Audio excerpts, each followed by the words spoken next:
Anyone is here, and I know whenever we talk in casual conversation, and whether it's with you or one of the owners or one of the players, I always refer back to last year and what happened last year. It's actually 2 years ago now that this team has been kind of in the making. Tell me a little bit about this team. What's the highlights of it, and just overall what your general feelings about this Liberty squad you're putting together? Well, it's basically how I did it is the best players that were in camp in 2020, we invited those guys back, and we started recruiting all over again. With that being the nucleus of what we had. True, it's going to be some different faces here. We're going to have a new quarterback. We're definitely going to have some more receivers in here, more nose guards. The whole O-line is new this year for the most part. So it's going to be a very young football team, especially on offense. Defense, we returned 6 of our 8. And just wait till you see who's going to be, 7 and 8. I'm highlighting what we have at our defensive line is going to be special, and they're going to become household names tonight. Like, they're that good. And our offensive line, they're young, but they work their butt off. And, getting McCoy back, that was a game changer. That was an ultimate game changer. And he's lighter than he's been since his first year with me in Dodge in 17. Let's look at that offense. I know that's where most of the change is going to happen, but to me, when I saw the roster that you gave me for this game here tonight, Kelvin McCoy popped out on the page. He's the anchor of your offensive line. He's the guy that usually plays in the middle. He's the guy that has been with you, again, for the long haul. So to make pieces around him, kind of training under fire, if you will, that's probably the best way to put this, along with a new quarterback. He's really important right now, isn't he, coming back here? And he just got back 2 or 3 days ago. So it's a situation that, McCoy didn't really know what he was going to do. He did sign back with us that pandemic year, and we didn't play. So I think that's kind of got his juices flowing again. And then he called probably about a week and a half ago, and we kind of started making some plans. I just wanted to see if he was really serious, but he was. And I was like, well, I would love to have you back. And we kind of just worked through the process. And him coming back, he knows exactly what I want. He knows how I want it. And he knows how I'm going to get on these guys, because I'm not going to get on them. I'm going to get on him. He's the leader of the offensive line. And what he's done is brought that leadership to those big boys up front to understand what it takes to be successful in this league, because he's done it. He's went against all the Pistoners of the world, the Bowers of the world, some of the greatest defensive linemen in this league's history. He's done it. So he can give them a blueprint. So it's going to be really big when he comes in for game weeks. We going against different teams. He can give a real, hey, this is what this guy can do. This is what this guy can't do. This is what worked in the past. That is going to make my job a whole lot easier, because this year I'm offensive coordinator, defensive coordinator, special teams coordinator, as well as offensive line coach. So to get him back, I don't really have to be down there anymore. So definitely, like you said, happier note. On a way happier note, I'm glad he's with us, that I can relax a little bit at practice now. I'll throw a couple of names at you, see what your reaction is here. Mitch Kidd, Tyree Adams. Explosive, dual threat quarterbacks, intelligent. They're very, very competitive. That's the thing I like about it. But the thing that's good is they work well together. Mitch will tell Tyree, hey, this was open right here. Oh, hey, did you see this right here? And vice versa. It's not any envy or anything like that. That is basically quarterback 1A and 1A. It's pretty much what it is. I mean, that's how close it really is. And you'll see tonight we're going to go they're going to go 2 series apiece all the way throughout the game, because I got to figure out and have some film, not with our guys, but against some other opponents, to see what they do in a game-time situation, and hopefully come out of this game with having an answer at that spot, because it's the most important spot in football. But it's been a battle, and they both have had their ups and downs, but they've had way more ups than downs, and that's the thing that I love about it. I mean, with Tyree being a true rookie, a 2-time All-American, he's one of 9 men in FCS history to throw for 2,000 and rush for 1,000. So the talent has never been a question with him. It's now playing against higher competition, getting ready to go with the guys that we're going to be facing in this league. Mitch Kidd did play a little bit with the Columbus team down in the NAL. I think he played like 3 or 4 games there. So he's basically a rookie too, but he got a little bit of experience of understanding what it takes to be successful. So it's a great quarterback room. I love it. And I just hope that healthy competition goes all the way through, and it's just going to make both of them well. Let's go to the defensive side of the ball. You talked about most of your guys that are coming back are guys that are on the defensive side of the ball. We know those guys. We won't talk a lot about them. What I have heard, and I've heard it from a couple of different places, that the race for the newcomer of the year in the CIF, whether it's the rookie of the year, newcomer of the year, whatever you want to call it, that may all be within your locker room. Absolutely. And I truly believe, like when you see the guys that we have playing nose guard, and you see Oscar Scott from Bethany. I mean, I'm pretty sure people here in Salina know him. He's even better than advertised. I mean, I did not know he was that genuine as a man, and he's personable, and he can relate with all of these guys. And I mean, that has been a not a surprise, because I don't want to discount what I thought he was going to be when coming in, but he's even better than what I thought he was going to be.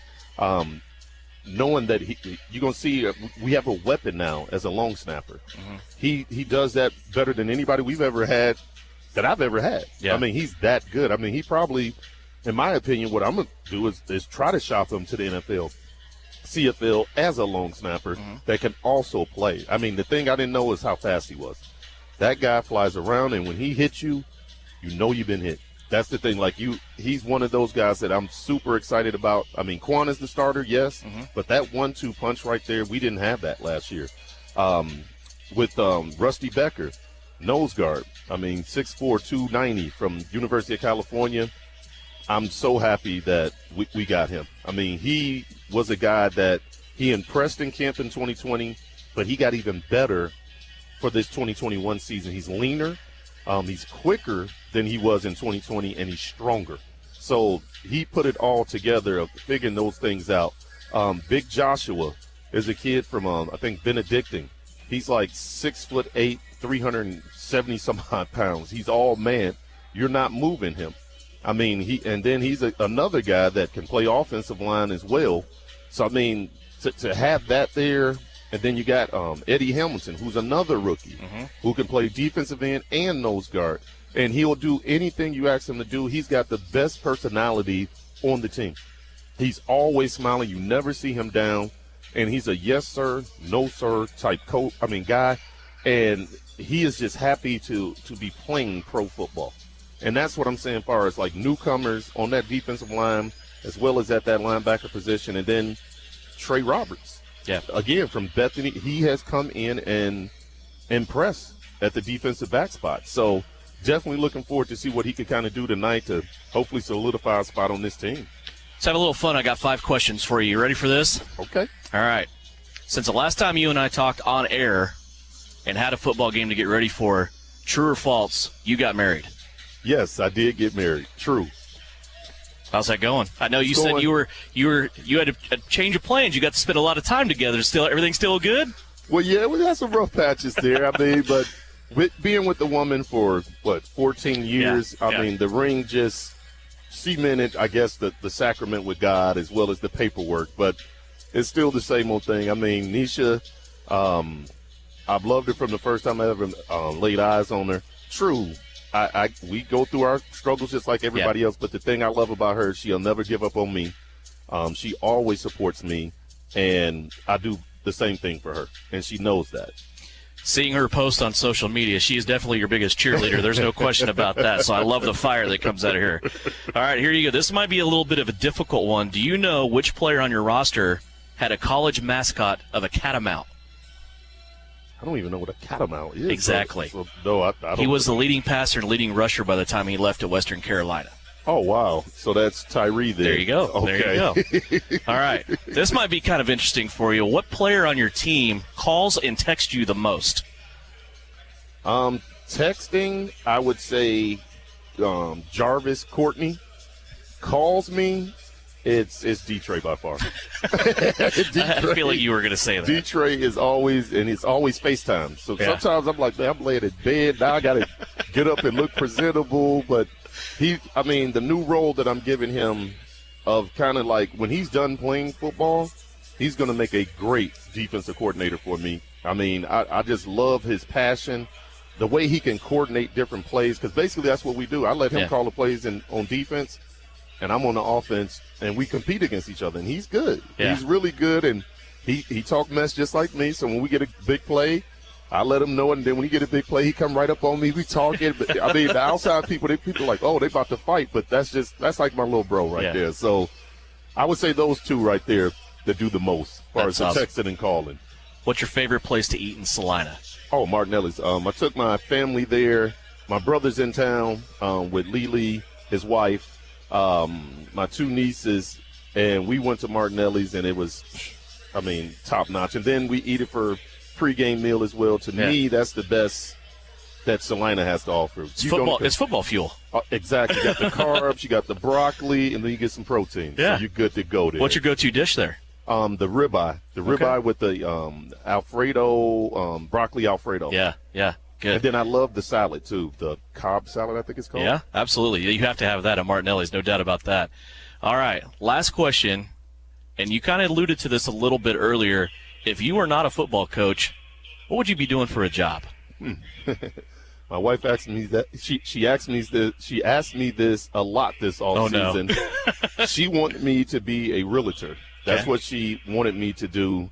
I started to, kind of look at that. I had a couple opportunities to become a car salesman. That was a crazy one right there. What I really want to be is a social worker because my minor is sociology. I would love to get into that field and, just help my community out as best I can. That's what I would have another passion for that. I think I never did the work besides, college or whatever, but I think I would work really well in that career path. You'd be good at it, too. Just knowing your personality when you said that, it made a lot of sense. So, well, I tell you what, we could probably do this all day long, but we have football to play. That just feels good to say. Coach Ron O'Neill, the head coach of the Salina and the Liberty, his guys getting ready to chase that championship here in 2021. Best of luck to you here in this game against the Arlington Longhorns. We'll talk to you at halftime and after the game. All righty. Thanks again for having me. Back with more pregame after this. It's brought to you by Comfort Heating and Air. At Comfort Heating and Air, we believe there's no place like your home. That's why we're proud to be a York dealer, an American-made product made in local factories right here in the Midwest. So you know the quality of our products are best in class. And with your investment in a new HVAC system for your home, you're helping our local economy. Call for your free replacement quote today with locations in Salina and Clay Center. Comfort Heating and Air, the company that cares. Hi, I'm Hannah, flooring designer with Mead Lumber of Salina. As an employee-owned company, we work hard to gain your trust and know every penny you spend should be well worth the product you choose. We cater to all customers, interior designers, contractors, or do-it-yourselfers. We recently added a 3,000 square foot showroom with carpet, LVP, tile, hardwoods, or laminates on display. Come see all the products we offer to help you with your next flooring project. Mead Lumber of Salina, where we make every aspiration doable. Mead Lumber, 707 North Broadway. Warm weather is just around the corner, and we can feel it at Salina Wholesale Liquor. Now's the time to get quotes and place orders for those graduation parties, weddings, or spring break shenanigans. We always have great deals on case orders and 15% off for Wine Wednesday. Don't forget Craft Beer Thursday. Save big now at all 3 locations in Salina, at Sam's Club, off 9th Street behind Cadova, and on the corner of Iron and Ohio. We have better prices. We're close and quicker. Salina Wholesale Liquor. The name is JJ Lawn Care, but don't let the name fool you. It's not just lawns they care about, it's their customers. JJ Lawn Care is a locally owned business that works with people in and around Salina on more than just lawns. The spring season is here, and now's the time to act for a healthy, lush lawn. Call now for a free estimate on a 4 or 6-step program. Let JJ Lawn Care come to the rescue for your fescue. Give them a call today, 820-7728. JJ Lawn Care, caring for more than just your lawn. The Tony's Pizza Event Center is open for business and ready to welcome you. Whether you have a group of 12 or 1,200, our staff can help you plan the perfect event. With 8 meeting rooms and over 18,000 square feet, the Great Plains Manufacturing Convention Hall has plenty of room for your conference, trade show, wedding, or banquet, while our in-house food and beverage team can craft a menu to suit any event. Schedule your personalized tour today by calling Tony's Pizza Event Center today. Spring is here, and at Salina Medical Aesthetics, we know you want to look your best for the sunny days ahead. Tame your lines with 15% off Botox treatments. Signature Hydrofacial treatment is only $149. Lip fillers are up to $100 off, and Latisse for lashes starts at $130. Treat those visible veins and get ready for short season with sclerotherapy, just $175. Rates good if you schedule appointments by March 30th at Salina Medical Aesthetics. You're listening to Salina Liberty Football on KINA Sports. Welcome back into Tony's Pizza Event Center. Pregame festivities going on right now for the Salina Liberty as they take on the Arlington Longhorns. And the Liberty coming in, chasing a championship. We've talked about it plenty of times. I don't know how there's any other way we can describe it. As I'm Devin Haney, Brian Berner, Russ Kossel with me on the broadcast, Big Sam back producing and engineering at Eagle Radio Salina. And this is just basically one mission for the season, and I don't know that you can call any season a failure, Russ, where you're out playing sports and not dealing with COVID. I think that's a mind shift that has changed quite a bit. It used to be a season was a failure for some teams if they didn't win a championship. Well, I think right now it's a success if you're on the court or field. But this Liberty team, make no mistake about it, they want a ring at the end of this summer.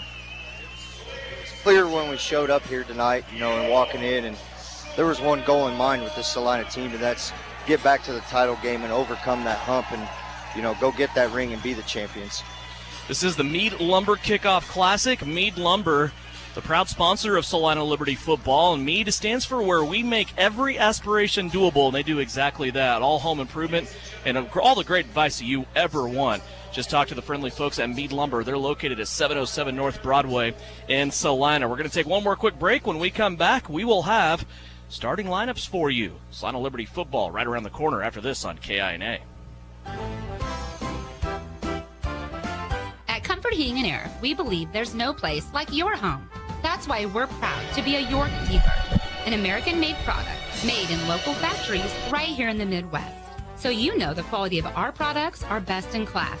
And with your investment in a new HVAC system for your home, you're helping our local economy. Call for your free replacement quote today with locations in Salina and Clay Center. Comfort Heating and Air, the company that cares. Hi, I'm Hannah, flooring designer with Meade Lumber of Salina. As an employee-owned company, we work hard to gain your trust and know every penny you spend should be well worth the product you choose. We cater to all customers, interior designers, contractors, or do-it-yourselfers. We recently added a 3,000 square foot showroom with carpet, LVP, tile, hardwoods, or laminates on display. Come see all the products we offer to help you with your next flooring project. Meade Lumber of Salina, where we make every aspiration doable. Meade Lumber, 707 North Broadway.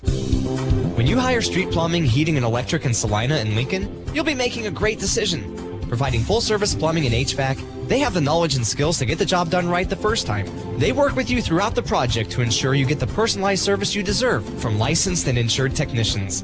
Excellent customer service in Central Kansas since 1985. The experienced team will clean the premises once the job is done. Street plumbing, heating, and electric. Know them better at streetphe.com. Salina Regional's Orthopedic and Sports Medicine is your home field advantage.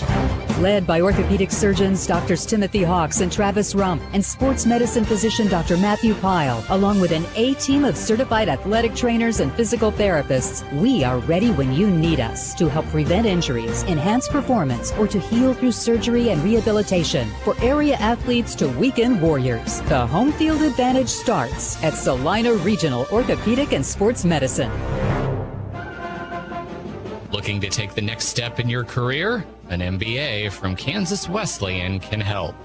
You can complete the degree entirely online with no GMAT required in as little as 1 year, and your last class is free. You can start at the beginning of any 8-week session. Want to know more? Visit kwu.edu/MBA. That's kwu.edu/MBA.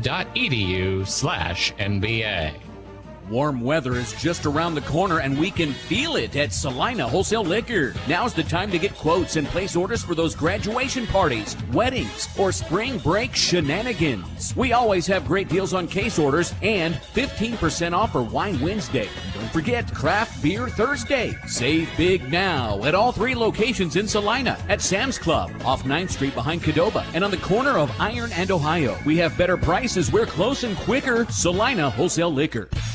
When termites strike your home or business, you want to fight back with the best. Hasman Termite and Pest Control to the rescue. With over 57 years experience, they offer the best of options, including the new BASF High Precision Injection Treatment. Don't let termites get you down. With one phone call to Hasman's, they can put one in the win column for you. Call Hasman Termite and Pest Control today or visit HasmanTermite.com and follow them on Facebook. You're listening to Liberty Football on KINA.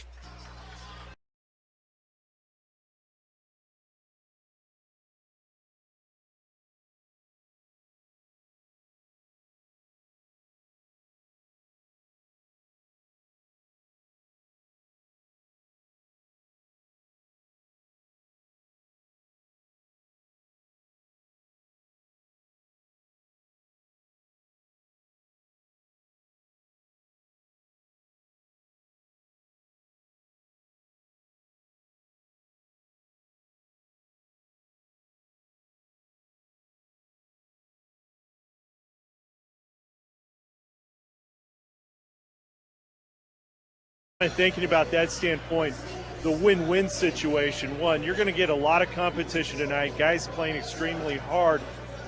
But to me, the bonus of this is you've got a great group of veterans sitting out tonight that as we get later into the season, them not having that additional game, that extra wear and tear is going to be beneficial at the end.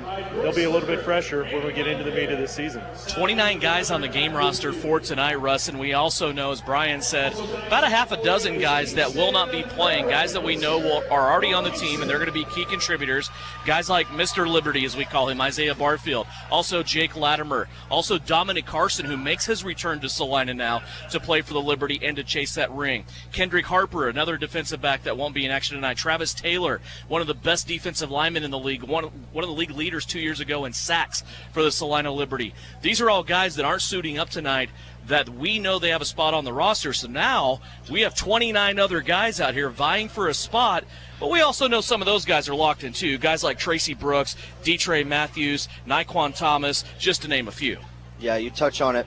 The guys that are sitting out, the veterans that have been here, Mr. Liberty, Isaiah Barfield. But then you bring up the fact of, okay, who's going to be the leadership on the field? We got to have a couple guys on each side of the ball. We talked to Coach, and having D-Trey play and kind of be that defensive mindset is going to be huge. And having, of course, Tracy Brooks in the backfield for Salina, everybody knows and loves him.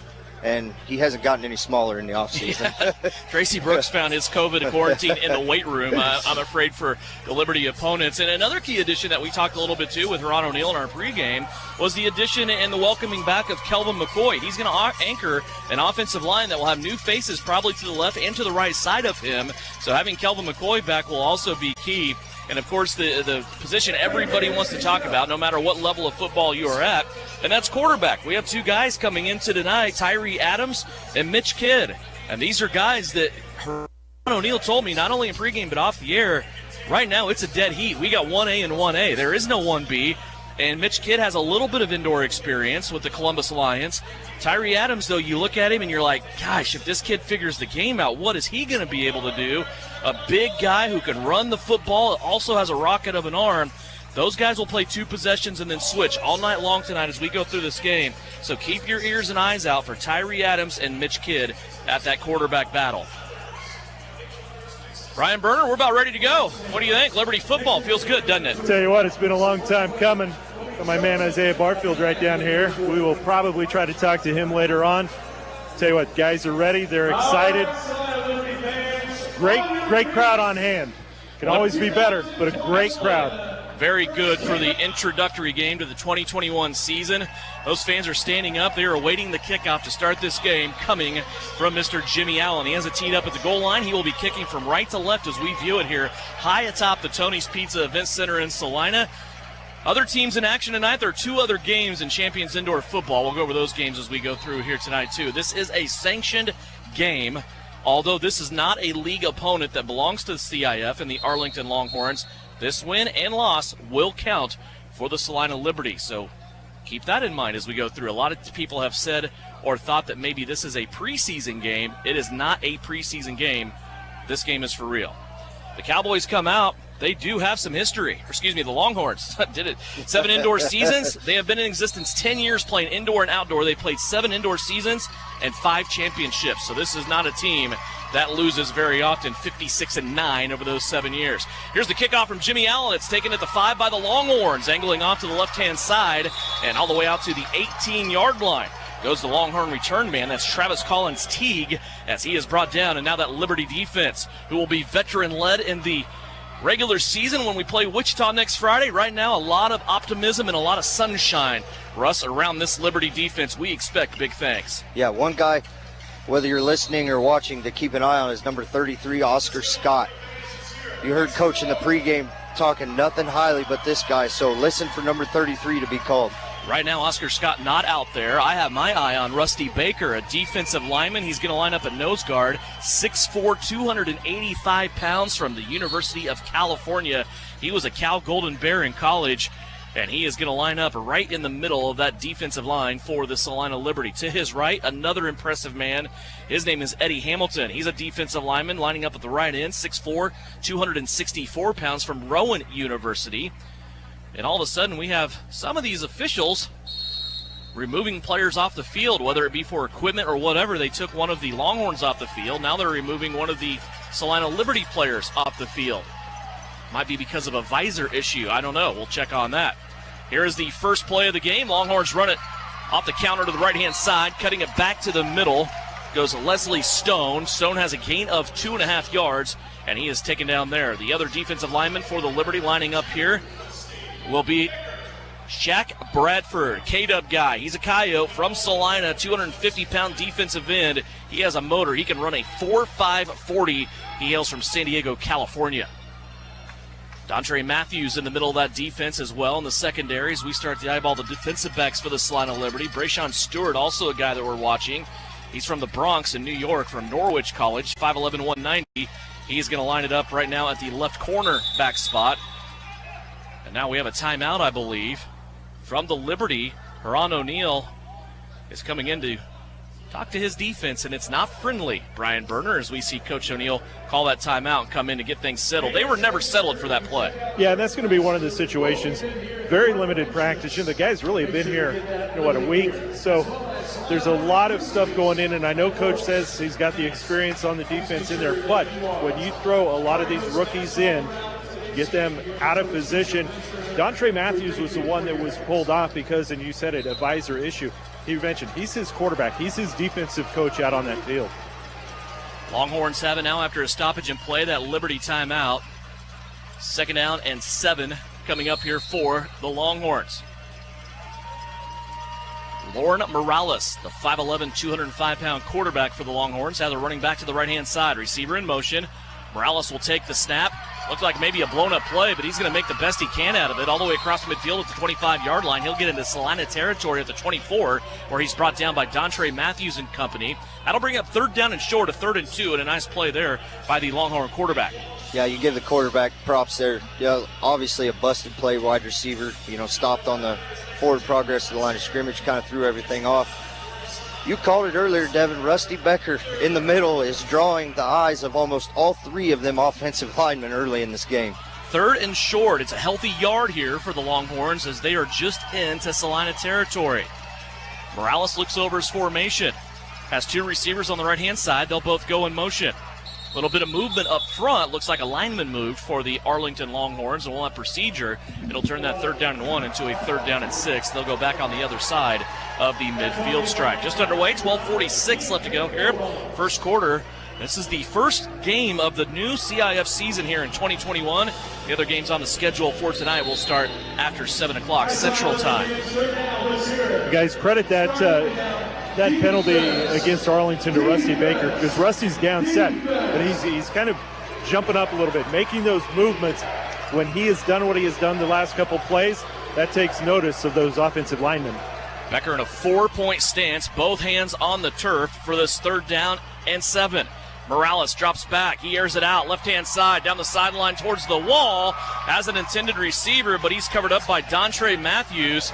The intended receiver there for the Longhorns was Sadar Mohammadi, and that will be 4th down now. And always an interesting down, Russ, on 4th down in indoor football, because there is no punting, of course.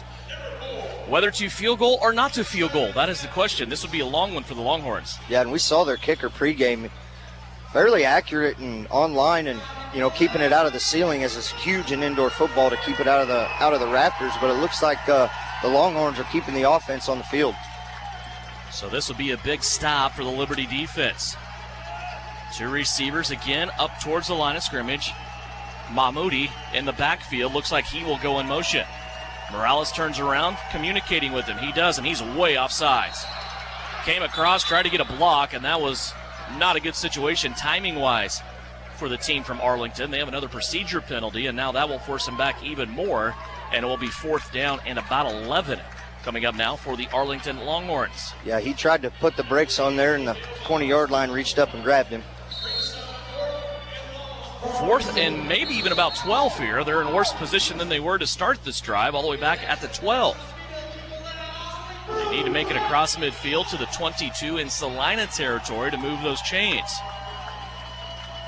They'll have 3 receivers and a running back up close to the line of scrimmage. Those receivers on the right-hand side get off the line of scrimmage a little bit early, and a fumble of the snap by Morales, and he had to scramble to pick it up. It'll be a turnover on downs for the Arlington Longhorns, and the Liberty offense will come out for the first time, and we approach our first media timeout. When we come back, the Salina Liberty offense will take over deep into Arlington territory. First down at the 13-yard line. And that comes back after this break. It's Salina Liberty football right here on KINA. Neighbors helping neighbors. That's what we do. Hi, I'm Gary Shorman with the Schmidt Foundation and Eagle Radio. Now is your time to pitch in and help by signing up for the COVID vaccine. At Child Advocacy and Parenting Services, better known as CAPS, we know the burdens families are facing in response to COVID. Stress levels are higher than ever because of isolation, unemployment, and the precautions necessary to reduce the spread. Unfortunately, that means many of us are forced to make decisions about whether to provide supervision for our kids or to keep working to put bread on the table. These kinds of decisions cause stress, which is the greatest reason child abuse occurs. At CAPS, we join our community in doing everything we can to help. And we know COVID is still a very real threat. We have a choice about how to respond. We can point fingers and place blame, or model for our children how to solve problems together by talking calmly, asking for help, and lending a hand. It takes each one of us to protect our children. As workers in child welfare and licensed child care, our staff members have registered for their vaccine. We hope you will too. Find out more at salinapost.com. Get the shot. It means a lot. While there are many reasons to visit the beautiful community of Marquette, Kansas, Smoky Valley Distillery offers a new one. Made with the finest Kansas ingredients, including the refreshing sandstone filtered water of the nearby Kiowa Aquifer, these handcrafted spirits capture the heart and soul of central Kansas and a taste of the Smoky Valley. Ask your local liquor store for Smoky Valley Distillery's Kansas-born products today. The Liberty plays here. Salina's sports station is KINA. Rejoining the action at the 13-yard line. A bad snap there by Salina puts them all the way back now at the 17 on the other side of the 25. First throw to the right-hand side. This comes from Mitch Kidd, and he has a little out route over on that right-hand side.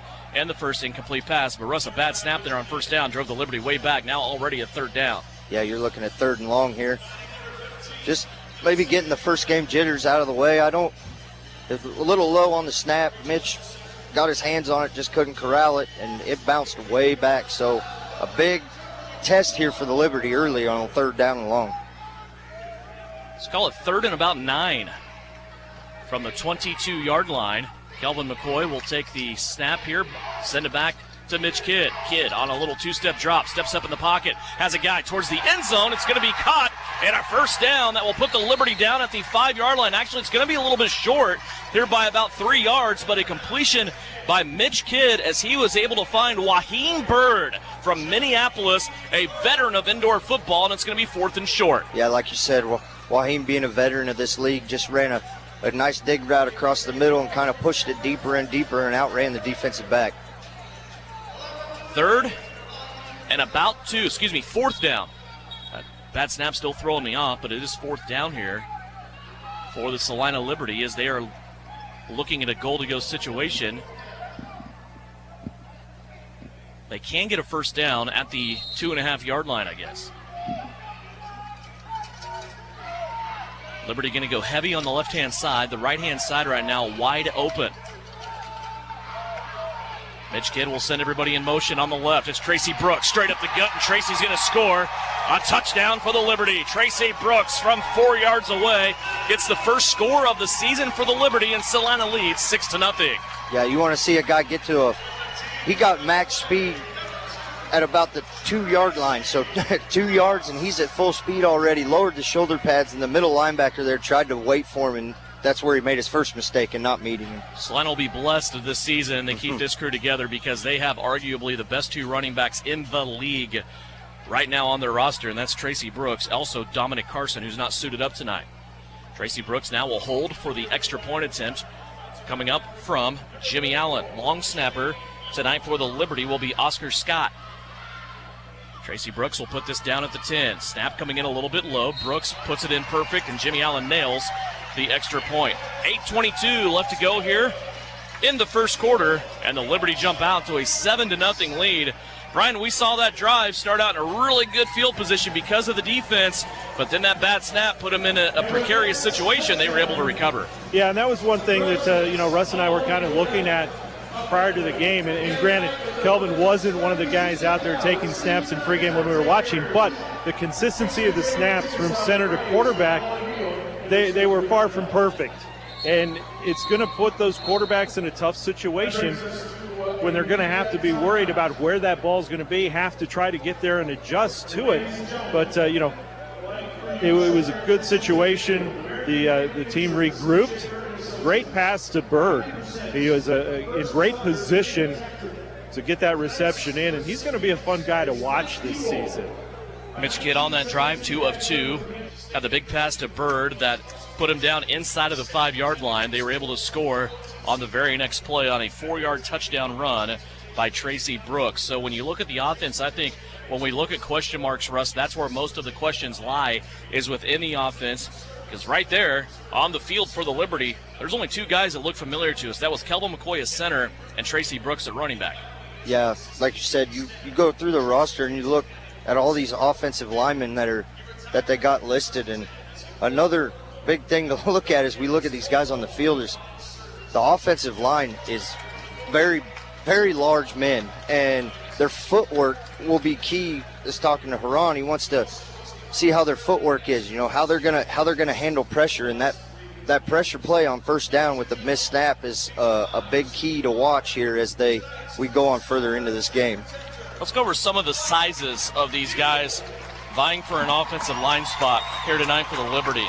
6'2", 305, 6'2", 321, 6'5", 365, 6'3", 315, 6'4", 359, and 6'6", 330. Definitely don't want to see those guys walk in the door together if you own a restaurant. I know that. Or maybe you do if it's not a buffet. Oh, yeah, there you go. But, and then you even go to the defensive line side of it. You got Rusty Becker at 6'4", which that must have been without his shoes on and on his knees, because he's much taller than 6'4" in my eyes. 285, 290, 300. Yeah, and the great thing about all these guys, too, is they're athletes. I mean, they're not boat anchors by any means. They can move and they can do some things. So, Haran O'Neal, as we talked to him this afternoon, he's very excited, and we're starting to see why. 7-0 here, Liberty. Jimmy Allen ready to put it in the air again. He's going to drive this one back into the end zone, and there the Longhorns will take it out to the 5, to the 10, and then running into a stone wall, and the return will end at the 12. Boy, coming in, a nice return there by Adrian Weaver, but Weaver was just stopped immediately on progress. Yeah, Dave Schumann there on the coverage, it appeared from up here, came down and who actually had Liberty, had 3 guys on the left side of the field come down unblocked, and he tried to reverse it back to the near side of the field to us, and just nowhere to go. Officials trying to adjust the clock now and put 17 seconds back on. I'm not sure why. As we are still first quarter here, 8:10 left to go, 7-0 Liberty. It's been a while for everybody, guys. Yeah, boy, it's rough, isn't it? Say the intensity of that kickoff group, that hit that they had, it started way back here. They were all fired up and ready to roll. Love to see it. Longhorns back out on offense now for their second drive of the evening. Here's a run to the left-hand side. It's going to be taken by Leslie Stone. He will lean forward for about a yard, but then nothing more again. Rusty Becker leading the charge for that Liberty defensive line.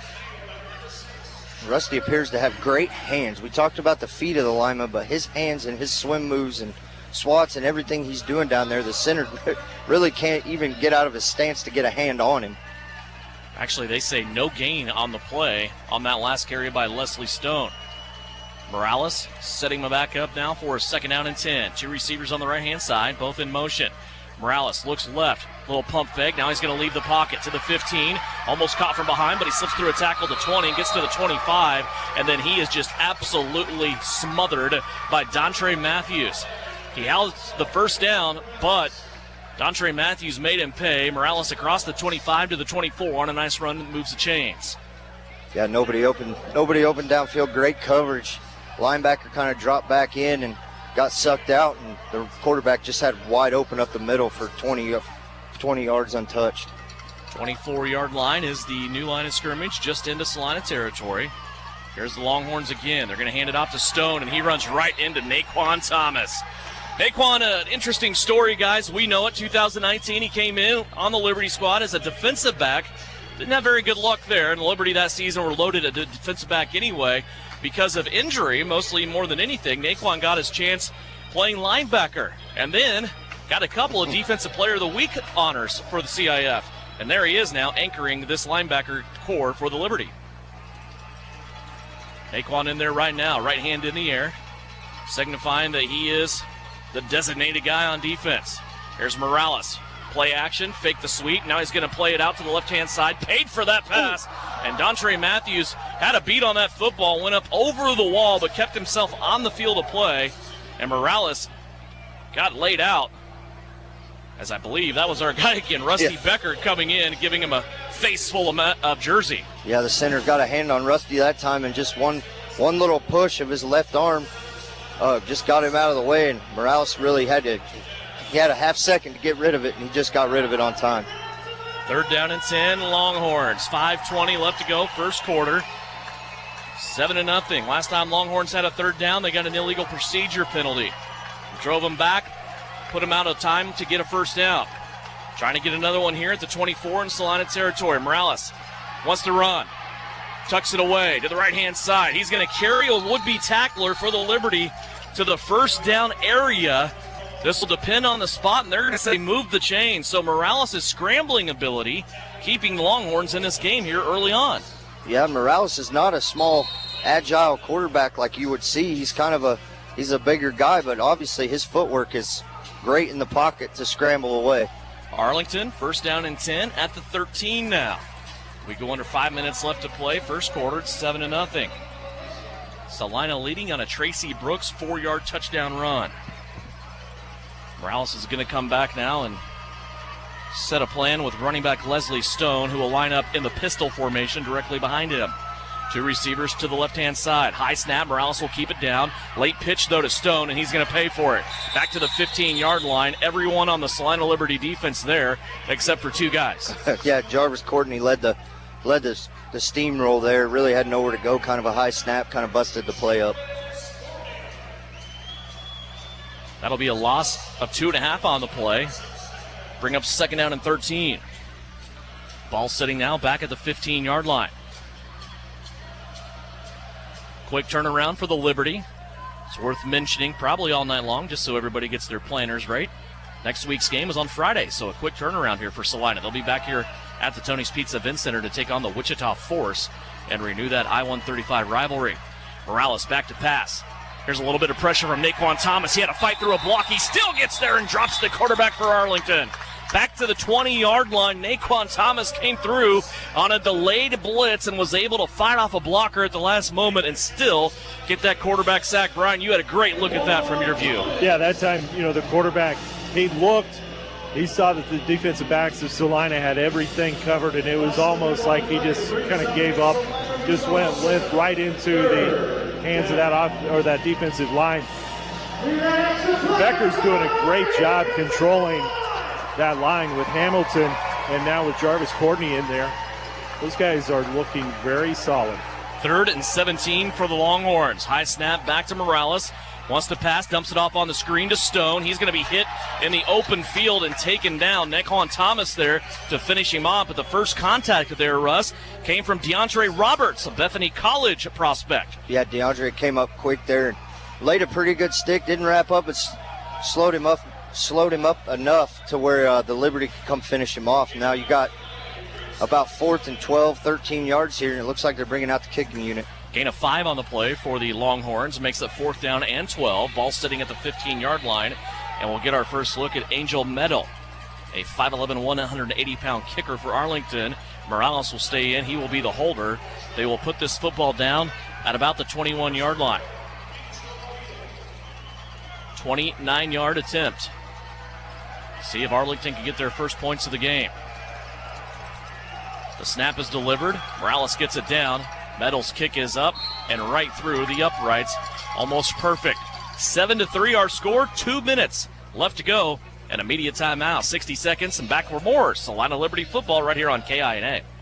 The name is JJ Lawn Care, but don't let the name fool you. It's not just lawns they care about, it's their customers. JJ Lawn Care is a locally owned business that works with people in and around Salina on more than just lawns. The spring season is here, and now's the time to act for a healthy, lush lawn. Call now for a free estimate on a 4 or 6-step program. Let JJ Lawn Care come to the rescue for your fescue. Give them a call today, 820-7728. JJ Lawn Care, caring for more than just your lawn. When you hire street plumbing, heating, and electric in Salina and Lincoln, you'll be making a great decision. Providing full-service plumbing and HVAC, they have the knowledge and skills to get the job done right the first time. They work with you throughout the project to ensure you get the personalized service you deserve from licensed and insured technicians. Excellent customer service in Central Kansas since 1985. The experienced team will clean the premises once the job is done. Street Plumbing, Heating, and Electric. Know them better at streetphe.com. Good news. Events are back at Tony's Pizza Event Center. More good news. We've added mobile ticket delivery and pick your own seat maps when you purchase tickets online. Don't miss the action of Salina Liberty football. Watch every punch land at Lion Fight 65. Cheer your favorite driver at the toughest monster truck tour. More announcements are coming soon. Go to Tony'sPizzaEventCenter.com for the latest event updates and ticket information. You're listening to Salina Liberty football on KINA Sports. 2 minutes left to go. First quarter, 7-3. Salina leading Arlington here. Opening game of the season for Champions Indoor Football. Other games going on tonight. Just about ready to get underway in Sioux City at Tyson Event Center. The Sioux City Bandits will take on the Sioux Empire Crusaders. And also a game that is going on. This will be Mountain Time. It will be the Wyoming Mustangs, the expansion team here in this league. They will take on a team from Dallas called the Dallas Prime that played in the Dallas Indoor Football Conference with these Arlington Longhorns, Russ. So we learned a lot about that, and we talked to the coach for Arlington before the game and just kind of got his vibe on what's going on. He has been with the team for 10 years, Coach Nathan Nicholson, and he told us, his main goal was to give guys a chance to play and perhaps move on to that next level, where whether it be a team like Salina or a team in Texas where the Amarillo Venom play and the new expansion team in Odessa. So this is just kind of a thing that's held together. And he said, I got guys coming back every year that are in it for the love of the sport. So it's a very competitive league from what we understand for semi-pro. Yeah, and he told us before game, he brings anybody in and gives them a chance. He doesn't turn anybody away. Here's a kick over to the left-hand side that goes off the wall. That'll be a dead ball. Perfect kick there by the Arlington Longhorns, and that'll put the Salina Liberty back to start right in front of Brian Berner at their own 5-yard line. We'll get to see a sustained drive here perhaps, Brian. Yeah, it's going to be fun to see, see what we can do. Mitch Kidd coming back out. And Coach mentioned, two possessions per quarterback. He'll rotate them in. So this will be, after this possession Salina will have, then we'll get to see our second quarterback prospect. Tell you what, you can't tell it's preseason. These guys are out there. They're playing hard, hitting hard. And now we've got another quick stoppage by the officials. We're going to say he said the ball hit the wall, and so we're going to re-kick. I think there was some confusion there whether that was a side wall or the back wall because it is on a corner. So they're going to go ahead and re-kick it here and make Arlington try again. And that's one of the things with the indoor game, Brian. You're much more adept to this than what I am as far as the kicking game and the rules. Of course, you can't kick it out of bounds or over the back wall. You have to keep it on the field of play. And that's one of those things that probably, with an interpretation of the rules, that corner wall probably just it's a little bit weird. Yeah, I would have thought that they would have just called it dead and put it to the 5-yard line. So we'll try to, during the next stoppage of play, see if we can get one of the officials, get a little bit better explanation. I did talk with Matthews and found out the reason he was sent off was there was an issue with his eye shield, face shield. And so they had to bring him off and get that removed. So, again, trying to get back in the swing of things as we go. But tell you what, it's just fun to be back out here. It is. A nice crowd for the first game here at Tony's Pizza Event Center. Again, Wichita in town next Friday, just less than a week away. That'll be April already, Russ. Isn't that crazy? Hit me in the head on the way to the arena today. Next week's April. Yeah, it's flying by for sure. Here's the kick. Same angle over to the left-hand side. This one clears the wall, and now that one will come out to midfield.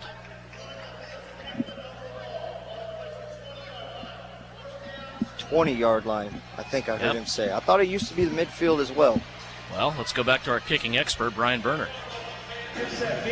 Well, 20 to 25-yard line, not sure. Thought they would go to the midfield. So, again, must have had a rule change somewhere.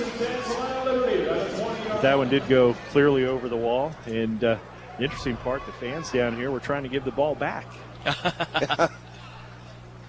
So the Salina Liberty will come out. They're going to put it at the 25, so we were correct, but still doubting ourselves.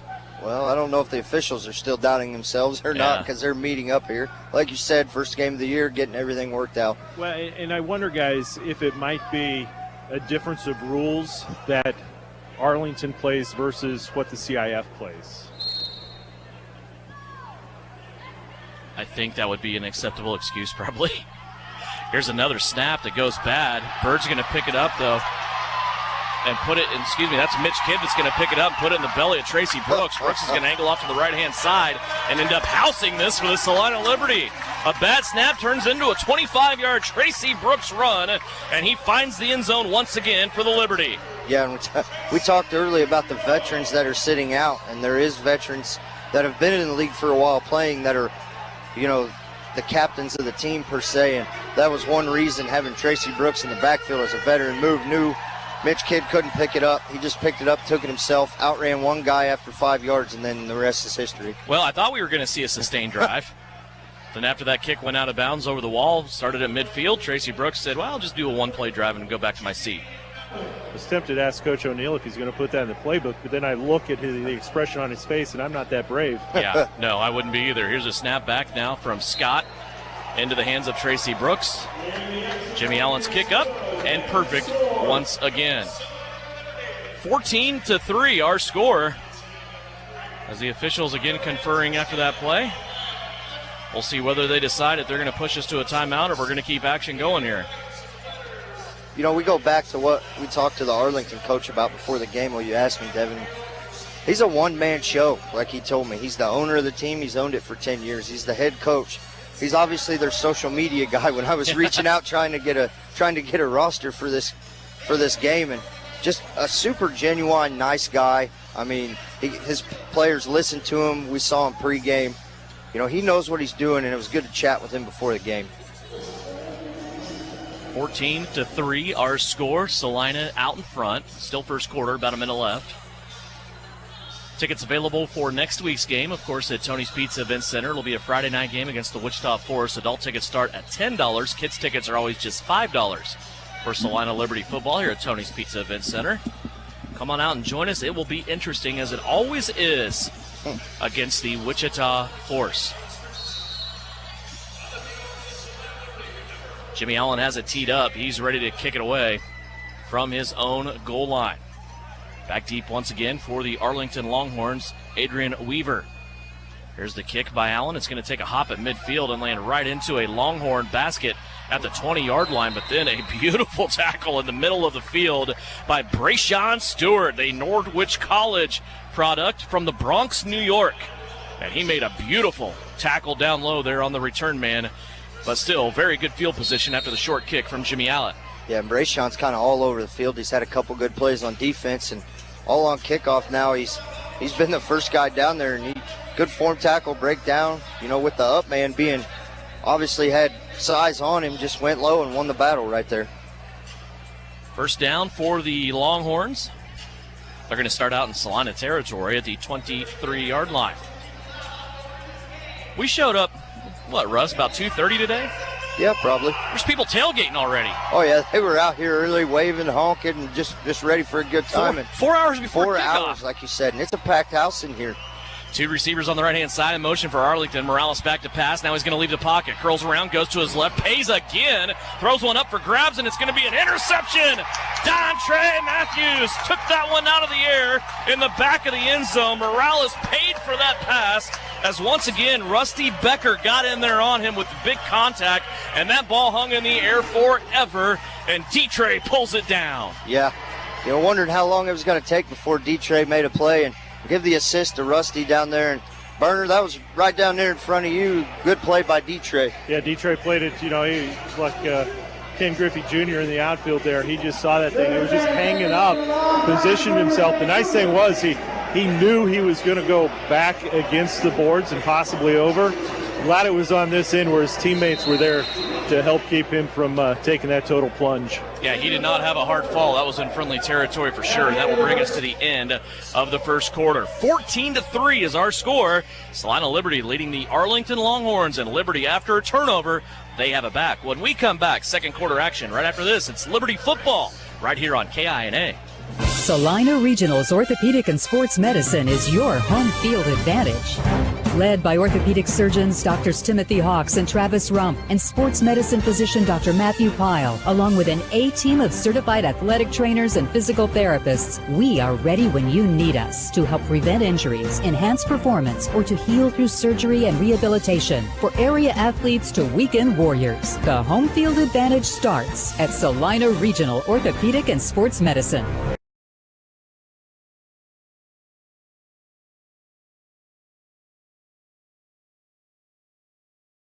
Should be well worth the product you choose. We cater to all customers, interior designers, contractors, or do-it-yourselfers. We recently added a 3,000 square foot showroom with carpet, LVP, tile, hardwoods, or laminates on display. Come see all the products we offer to help you with your next flooring project. Mead Lumber of Salina, where we make every aspiration doable. Mead Lumber, 707 North Broadway. The Liberty plays here. Salina's sports station is KINA. Back here at the Tony's Pizza Event Center, waiting for the start of the second quarter. Devin Haney, Russ Kossel, Brian Berner. Also Big Sam Pretty producing and engineering as we get the 2021 season underway. 14-3 Liberty. We talked a lot about the Dontre Matthews interception there, Brian, right before the end of the first quarter. But I think it needs to be said once again, Rusty Becker is wrecking havoc. They cannot block him and keep that Arlington quarterback clean. So just think about maybe, less than 7 days from now, Rusty Becker still doing his thing, but maybe a Jake Latimer and Travis Taylor on the outsides. Yeah, that would be something really to look forward to. I got to say some credit, though. You've got to look at what Shaq Bradfield, Jarvis Courtney, as well as Eddie Hamilton have been doing. They've been complimenting Rusty Becker on that front line. They've been flopping guys from right side to left side to keep Arlington on their toes as to what's going to be coming at them. Good point. Everybody playing well up front for the Liberty on defense. Here's the delay give. It's going to be right in the middle of the field, and a little spin move and some very nifty footwork by Nelson Brown. Nelson Brown played running back and fullback in college. Nelson Brown right now going a 5'10", 230 pounds. But he didn't look like it there, Russ. He was on ice skates just going right through that Longhorn defense. Real shifty and just a great.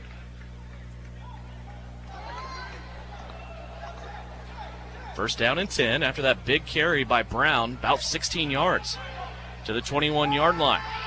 Here's a pass by Adams over the middle, has a receiver. It's going to be Ron Lloyd, his first catch, as now we get our first look at quarterback Tyree Adams.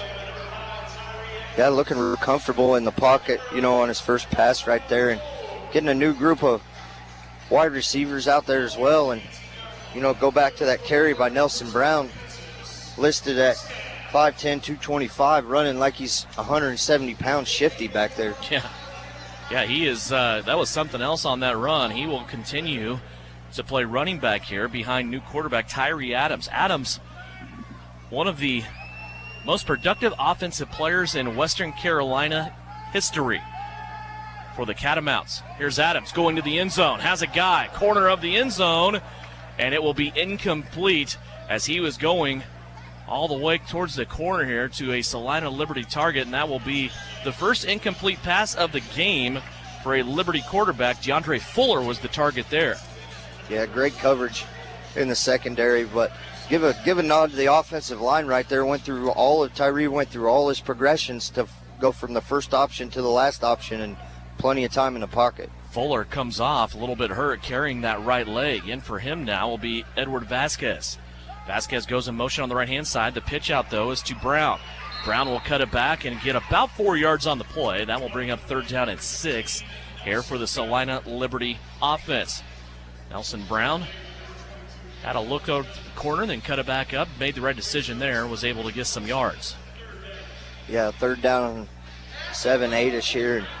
Only had one third down in the first quarter, went 1 for 1. When you got Tracy Brooks back there picking up fumbles and running for touchdowns, you really don't have many options at third down. Tracy may be done for the night, though. He's got his 2 touchdowns. Nelson Brown in there playing running back now. Big third down and 7 coming up here for the Liberty. Low snap. Adams able to pull it out. Now he's dancing around in the pocket. A couple of defenders had a chance, but he gets away. And now thrown ahead by one of his offensive linemen. Tyree Adams ran right into the back of that time of Joshua Hughes. And Big Josh just turns around, all 6'6", 330 of him, Brian, and just throws him to the first down sticks. Yeah, I think the White Hat's talking to him, saying, maybe you shouldn't be tossing him that far out there. I'm not sure, but natural reaction by Joshua Hughes. Hey, I'm going to help my quarterback any way, shape, or form that I can. As you said, that guy is even bigger down here. Yes, he is. First down and goal now for the Liberty. Ball sitting at the 6-yard line. They're looking for more. They lead at 14-3. Here's Adams back to pass. He wants to run. Stumbles, lost his shoe at the 6. And Adams, so much shake and bake Russ, he keeps losing his shoe. Well, yeah, that's the second play in a row. He's ran right out of his tire there, and just you got to give a nod. Once again, the offensive line is still giving him time. It kind of broke down there and, got away for a scramble and ran into one of his own guys again. Ron O'Neill told us something interesting. He said, I thought Mitch Kidd would have taken the quarterback job by now, but Tyree Adams just won't let him. So I thought that was a huge compliment there for the Liberty quarterbacks. Adams, second down and goal from the 3. Drops back to pass, fires it towards the end zone. It's going to be too high for his intended receiver, Ron Lloyd, at the back wall. Yeah, Ron skied up there to try to get it, got to the wall a little early before the ball got there, kind of threw his hands off a little bit. So, big third down here again. 10:38 left to play. Third down here for the Liberty. Let's see what the Liberty offense can get going here. Maybe a give to Nelson Brown. See if his big body can get in that end zone. Arlington defense tested here. See if they can make a stand. 2 receivers in motion, all 3 on the right-hand side. Pitch out to that right-hand side to Nelson Brown. Brown ran into one of his offensive linemen, but that didn't matter. That little hesitation, he stepped on the accelerator, was able to put it in the end zone. Nelson Brown, his first touchdown as a Salina Liberty running back. And he would be a nice compliment as there's a late flag on the play. Some extracurriculars down there on the field as one of the Arlington players walking to the bench.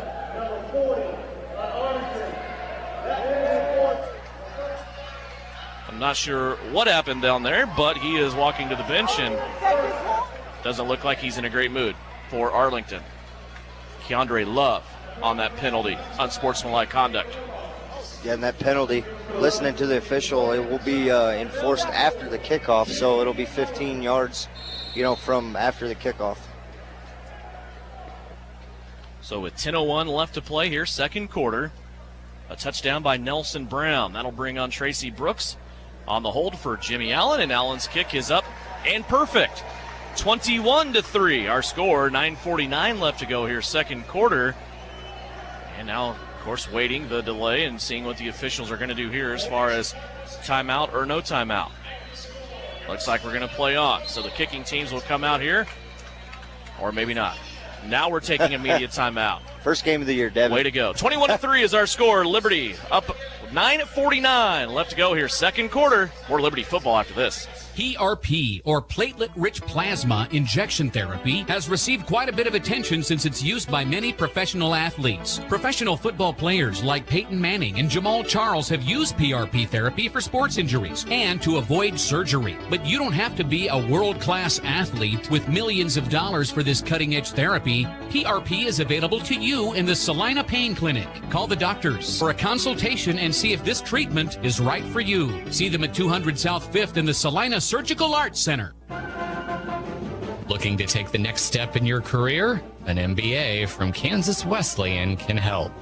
You can complete the degree entirely online with no GMAT required in as little as 1 year, and your last class is free.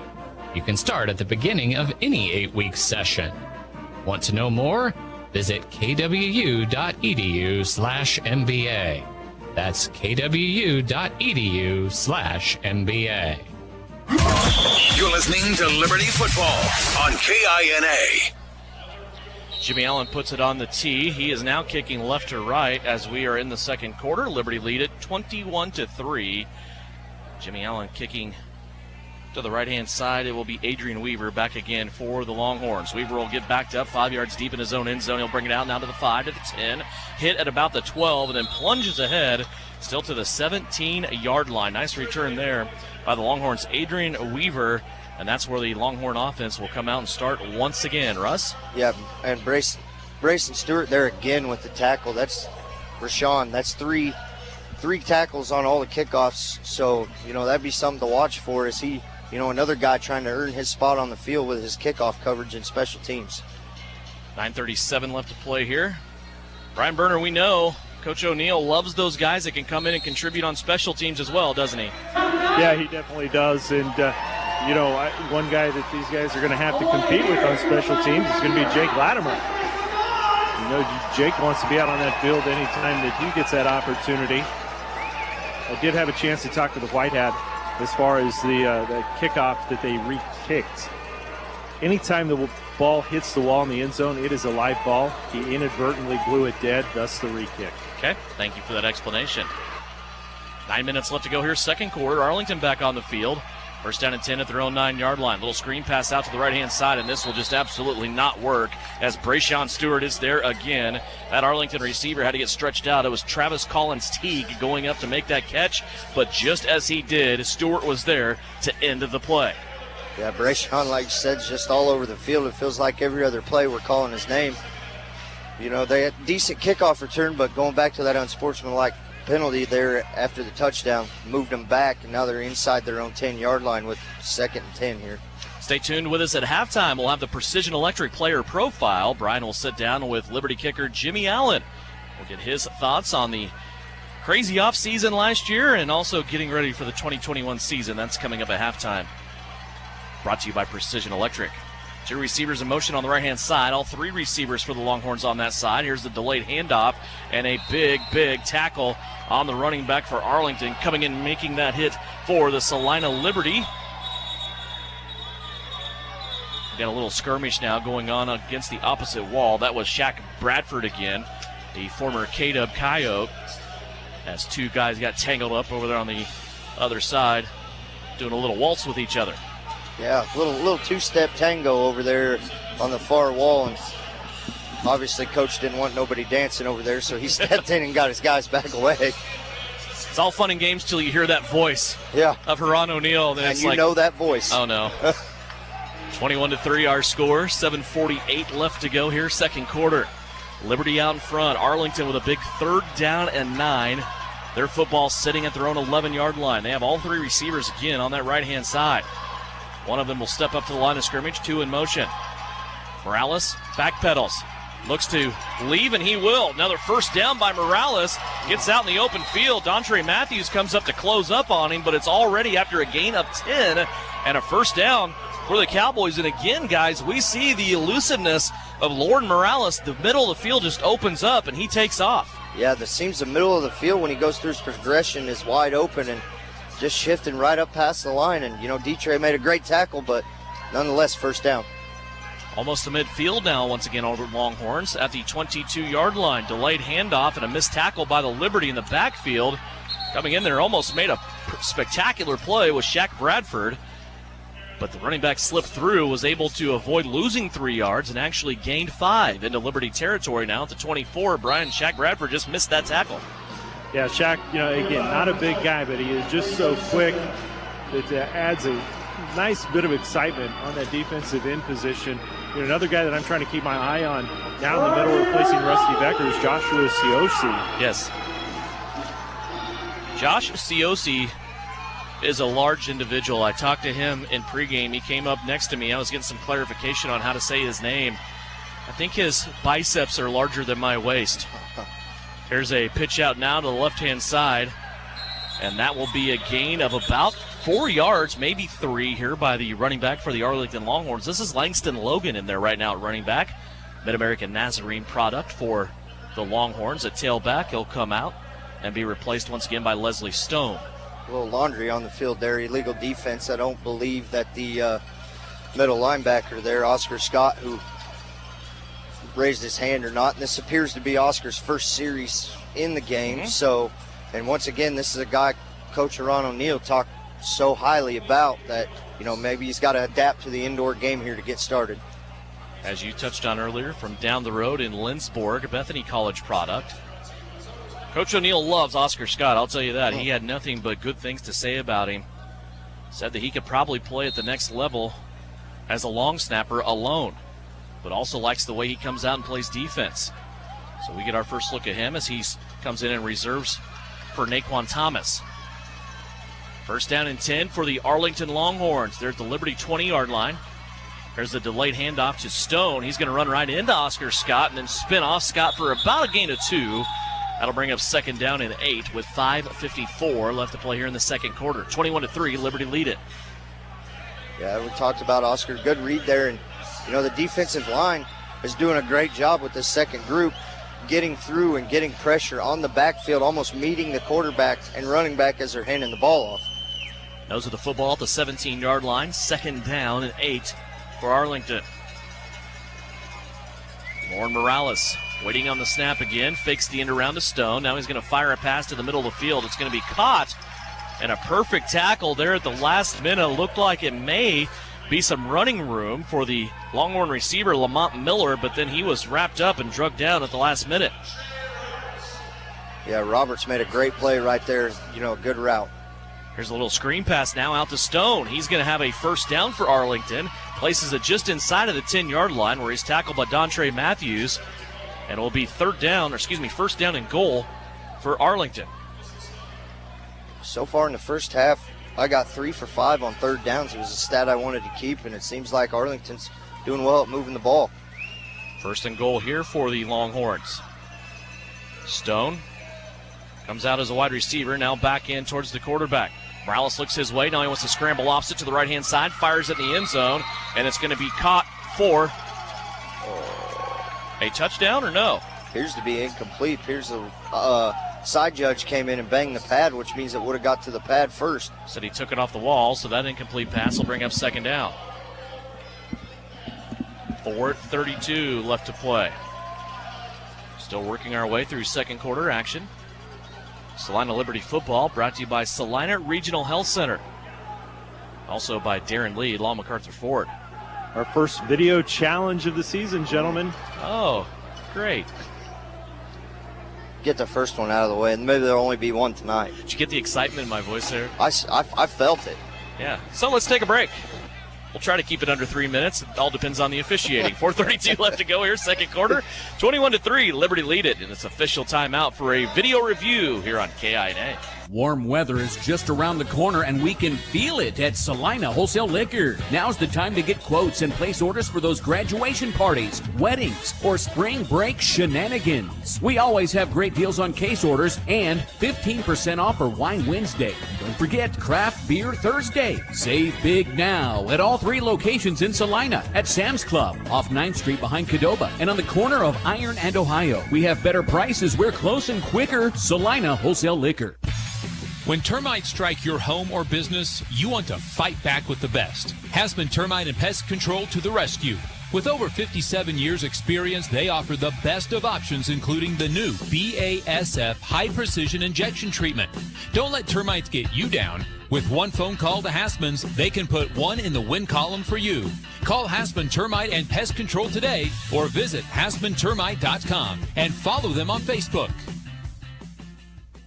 The name is JJ Lawn Care, but don't let the name fool you. It's not just lawns they care about, it's their customers. JJ Lawn Care is a locally owned business that works with people in and around Salina on more than just lawns. The spring season is here, and now's the time to act for a healthy, lush lawn. Call now for a free estimate on a 4 or 6 step program. Let JJ Lawn Care come to the rescue for your fescue. Give them a call today, 820-7728. JJ Lawn Care, caring for more than just your lawn. The Tony's Pizza Event Center is open for business and ready to welcome you. Whether you have a group of 12 or 1,200, our staff can help you plan the perfect event. With 8 meeting rooms and over 18,000 square feet, the Great Plains Manufacturing Convention Hall has plenty of room for your conference, trade show, wedding, or banquet, while our in-house food and beverage team can craft a menu to suit any event. Schedule your personalized tour today by calling Tony's Pizza Event Center today. The Liberty plays here. Salina's sports station is KINA. Still awaiting the results of a video review. By the time we get them, it may be Friday, and the Wichita Force may be pulling up in their bus for the date coming up here at Tony's Pizza Event Center. I want to remind you, get your tickets, $10 starting for adults. Kids tickets are always $5. That'll be a good matchup, Russ. I know it's something that we're all looking forward to because there's just something about the rivalry. I know it's the 2 teams that are in Kansas and kind of the veterans of indoor football now in the state of Kansas. But, man, when Wichita and Salina get together, there's always something just kind of weird that happens. Yeah, and it's, like you said, it's always a good, physical, clean game for the most part. And you look at some of the guys on the Liberty roster and some of the guys on the Wichita roster who have played together, whether it be in Salina, whether it be in Wichita or Sioux City or somewhere else in the CIF. Not only that, look at some of the guys that have left here, went to Wichita, and then came back here. Dontre Matthews. That's the first one that came Ed to Smith mind. Jr. He is also a guy that we haven't talked much about that is not suited up tonight. They spent a year in Wichita, and then came back here to Salina. So that always adds a little interesting spice to it as well. Brian, what's your thoughts on this review? Did you get any input out here, or are we just going to wing it? Or? Well, it's going to be – I think it's going to be a little bit difficult to overturn. It did look like it was trapped against the wall, and here's the White Hat's going to be making his way back out. The one thing, though, the camera angles that the 2 on-field cameras are both straight down that line. Now, whether they had the accurate shot of it, I don't know. We'll see what the White Hat has to say here. After review, the ruling on the field stands. Second down. So the ruling on the field stands. So they could not find enough to overturn it, or they just thought that it was a great call, so they're sticking with it. I mean, what better way to pat yourself on the back? Inconclusive footage. Yeah, and that's tough, too, because one of the things we haven't talked about, you're playing with a mostly white football that was going up against a white banner. Not a lot of color separation there for you to make that decision, so that's also a tough thing for the officials to overturn anything like that. So Arlington comes back out now. They are facing a second down and goal at the 9-yard line. Everybody spread out this time, 2 receivers on each side, including running back Leslie Stone on the left. Morales by himself in the shotgun formation in the backfield. 5-step drop right now. He's going to bring Stone into motion. Fake of the jet sweep. Morales has to get out of the pocket. Gets an extra block from one of his offensive linemen, but he's still going to be sacked and dropped back at the 16-yard line. Coming in, the former K-Dub product, the Coyote, Shaq Bradford. Yeah, and we look forward to calling his name a lot this year, like you said, Shaq Bradford coming off the edge. Got to hand it to the Arlington quarterback. He's elusive. You know, he gets away from the first 1-2 guys, so you got to stay in pursuit of him to make sure it's there, which brings up, you know, a big 3rd and long here. Shaq Bradford just kept working that time, ran into a blocker, spun off of him, and just kept going, but he wasn't alone either. This Liberty defensive line tonight playing without their stars, Travis Taylor and Jake Latimer, who are not suited up for this contest. This defensive line looks pretty good. 3:15 left to go. Here's second quarter, 21-3. Now a 3rd down and goal from the 16 for the Arlington Longhorns. Morales will send 2 receivers on the right-hand side in motion. Now he's going to step up in the pocket. He's going to have space again to the 15, to the 10, and then has his ankles chopped out from underneath him there by Brayshawn Stewart. He will plunge ahead for about another yard, but he gets back to the original line of scrimmage at the 9-yard line, where it will be 3rd down, 4th down, and goal. Yeah, once again, Brayshawn making quite possibly a touchdown-saving tackle there. You know, tripped him up just enough to let the rest of the secondary come up and finish him off. 4th down, Arlington's offense staying on the field, trailing 21-3. Morales with Stone off the left hip. It's 4th and goal from the 9. Morales, 2 receivers to the right, 1 to the left. Nobody in motion. He's going to pass it to the back of the end zone. As he is hit when he throws, Oscar Scott gets in there, and that pass incomplete against the back wall, and a turnover on downs for the Liberty defense. They'll get their offense back out onto the field.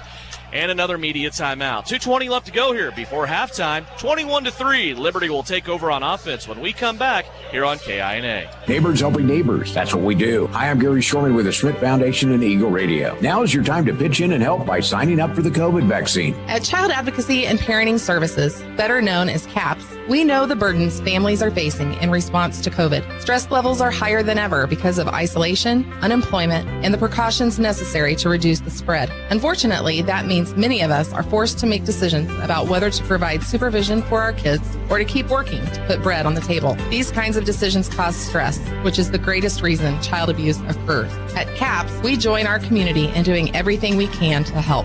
And we know COVID is still a very real threat. We have a choice about how to respond. We can point fingers and place blame, or model for our children how to solve problems together by talking calmly, asking for help, and lending a hand. It takes each one of us to protect our children. As workers in child welfare and licensed child care, our staff members have registered for their vaccine. We hope you will too. Find out more at SalinaPost.com. Get the shot. It means a lot. You're listening to Liberty Football on KINA. Back to action here. 2 minutes left to play in the second quarter. Adams back to throw. Rips one over the middle of the field to the left hash, and it is going to be caught for a gain of about 13. A penalty for the Liberty. Put them back about half the distance to the goal. So we'll give Tyree Adams on that play. Let's call it a gain of 11. It'll bring up 2nd down and 4. Yeah, the penalty going back. Shaq Barrett not sure if he still wanted to play or not. You see a little offensive time, but nonetheless, big 2nd down here. 2nd down and 4. Run right up the gut, and this is still ongoing as the Liberty running back across midfield at the 25 to the 22. I can't see his number, but I'm just going to venture to guess that's Nelson Brown. Yeah, you're correct there. Nelson Brown, getting to the second level quick, and defensive lineman jumped on his back, and he said, all right, let's go a few more yards. Just come on with me. Boy, he would be a great compliment. I know it's kind of tough sometimes to stack 3 running backs on a 21-man roster, but he would be a great compliment to Carson and Tracy Brooks. He is just a banger inside. 1 minute warning. 1 minute timing rules are now in effect. Salina has 2 timeouts. Arlington also has 2. Media timeout. So now you heard a 60-second timeout here. 21-3 is our score. And timing rules in effect now, which basically means you can stop the clock at an incomplete pass, and also if the receiver makes a catch and gives themselves up over the wall. Raise your hand if you want some coffee. So far, we are being media timed out to death in this game, Brian. It's really had no flow to it at all. We've had stoppage after stoppage after stoppage, but the good news is the Salina Liberty look pretty good so far. Well, and the other good news, it's going to give me time to try to get to the other end of the field so I can kind of head off Coach O'Neill. I thought you'd be down there already by now, Burner. I thought I'd catch him in the midst of scurrying down there. Kelvin McCoy's out. He's a welcome addition back to this roster. Coach O'Neill said in pregame he didn't know until about a week and a half ago if Kelvin was going to come back or not, but Kelvin is back, and now he's throwing things into the stands to the fans, so That's always a welcome addition, too. He's probably done for the evening, as now the Liberty offense is out there functioning without him, and they have first down and 10 at the 23-yard line. 1 minute left to play here in the second quarter. Salina will try to add on to their 21-3 advantage. And Salina will get the ball to start the second half. Yes, they will. Tyree Adams so far, 2 of 4 throwing the football. Mitch Kidd, 2 of 2 in his work. Here's Adams, back to pass. Under pressure, he's going to get out of the pocket. Now scrambling. Looked like he lost his shoe again. Adams made it all the way to the 14-yard line, and he may be hurt. Kind of landed a little awkwardly there with the guy on his back. He made it to the 9-yard line and fell awkwardly after he lost that shoe for the 3rd time in this game. Coach says, you go put some tape on that thing and come back out. Really? So that'll bring Mitch Kidd back out. Adams has that elusiveness, though. You just watch him, and, boy, you can't ever count a play over, can you? Yeah, it looked like right there the nose tackle there had a direct shot on him, and kind of did a spin move reverse and ran around the other way and then planted his foot and turned it right back to where he came from. 21-3. Coach Haran O'Neal did take a timeout here to stop the clock with 46 seconds left to go. That'll leave Salina with 1 timeout remaining, as he had to switch quarterbacks here with Tyree Adams going out of the game. Coming back into the game is Mitch Kidd.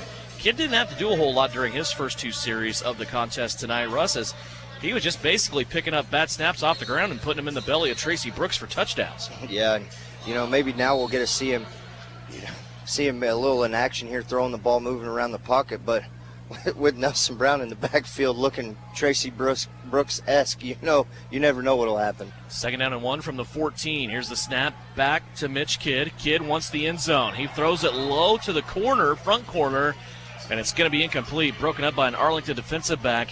Dace Schumann was the intended receiver that time for the Salina Liberty. Yeah, that ball kind of came out a little funny from Kidd's hand. It kind of went a little low, and Dace a little upset that he didn't get hit right there in the corner of the end zone when he made the break, because he broke open for 2-3 yards, and then it took a little minute for him to find him in the corner of the end zone. Incomplete pass will stop the clock with 41 seconds left to play here in the second quarter. It's still 3rd down and 1.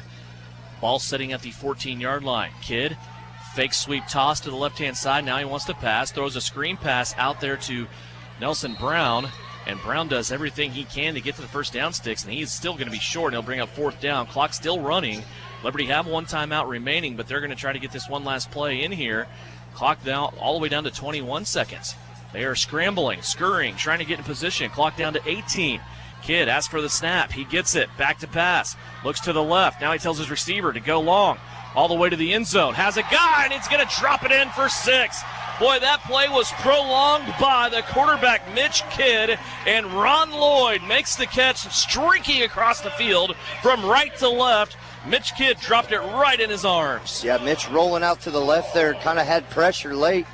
And Ron Lloyd having a big second quarter here. We've called his name a lot, and he kind of got junked on the first part of the route, and then just kind of worked the sideline, and then saw Mitch scrambling and worked the middle of the field and came wide open. Mitch knew what he had to have there, Russ. I mean, let's be honest about it. He could have taken off and run and got the first down, but time-wise, that really wouldn't have helped the Liberty.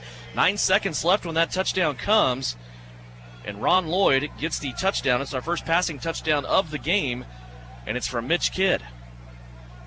Oscar Scott snap back to Tracy Brooks. Jimmy Allen's extra point is up, and it's good. Jimmy Allen 4 of 4 on the extra points, and that'll elevate the score now 28-3. Liberty with 9.1 seconds remaining. Once again, Mitch Kidd, the quarterback, finding Ron Lloyd. I see where Coach Haran thought one of the quarterbacks was just going to take over, but as we've seen both of them get some playing time now, both really elusive, both quick on their feet, both seem to be pretty accurate. You see this 2-quarterback system, wondering how you can get in a rhythm, in a game like this, but nonetheless, it seems to be the Liberty offense is rolling on all cylinders right now. Haven't had too many penalties, the 1 substitution penalty. And then, you look back at the defense, where we thought the veteranness of this defense was going to, come out to play. And, if you look at time of possession, the score is 28-3 Salina, but Arlington is sustaining drives. They just can't finish it off, which is a nod to the defense of bending but not breaking. Lion Fight 65 is coming to Tony's Pizza Event Center on Friday night, April 9th. That is a UFC-sanctioned event. Find the full card details at Tony'sPizzaEventCenter.com. Also buy your tickets there. That's coming up here at Tony's Pizza Event Center in Salina Friday, April 9th. Then the very next day on Saturday, April 10th, Salina Liberty football will be back in action. Jimmy Allen ready to kick it away. 9.1 seconds remaining. He's going to kick it short. It's going to take a high snap back to about the 12-yard line. Clock down to 12, down to 6. Liberty will make a tackle, and that will be a return of next to nothing for the Arlington return team. And they're on the tackle. Russ, a host of Liberty defensemen. Yeah, and Roberts got there first, but Jimmy with a great squib kick there, waited till the last minute to take a high hop to allow the kicking team to get down there. And Jimmy knows it, took his hat off, pointing at the fans. Jimmy's just a great guy to have around this team. He's always upbeat, always interacting with people, and seems to be a fan favorite around here. 28-3, our score. 4.9 seconds left to play here in the second quarter. One-time play here for the Liberty defense to make a stand, keep Arlington out of the end zone, and send him to the locker room. We'll have quick comments from Heron O'Neill as he goes to the locker room at halftime, and then we'll have Jimmy Allen sitting down on the Precision Electric player profile with Brian Berner at halftime. Arlington approaches the line of scrimmage. They're going to go 4 wide receivers, 3 of them on the right-hand side, 2 go in motion. Morales with the snap. Those receivers were 7 yards offsides. Wondering there for a second if the line judge was going to pull the laundry out there and throw it down, but you got 2 Liberty guys back at the goal line. Look like D-Trey and Stewart back there, waiting for the big play to happen. Defensive line, don't run them out here because they've been getting pressure on him the whole game, so he ain't going to have a lot of time to throw it down the end of the field. Yeah, Morales has done a nice job keeping this Arlington team alive just with his scrambling abilities, but he's also been hit very, very hard a couple of times tonight by that Liberty defensive line. And also Naquan Thomas got a hit on him when he was in there at linebacker as well. 4.5 seconds left to go here, first half. Ball sitting now back at the Arlington 10-yard line. They have 40 yards in front of them. Morales will send 2 receivers in motion, a total of 3 on the right-hand side. He has no time to throw. Shaq Bradford in there again. Now Morales will sidestep him, get rid of it, and a ball up in the air, and they're going to throw a flag down at the 5. They're going to say a defensive penalty against the Liberty. Boy, Heron O'Neill will not like this.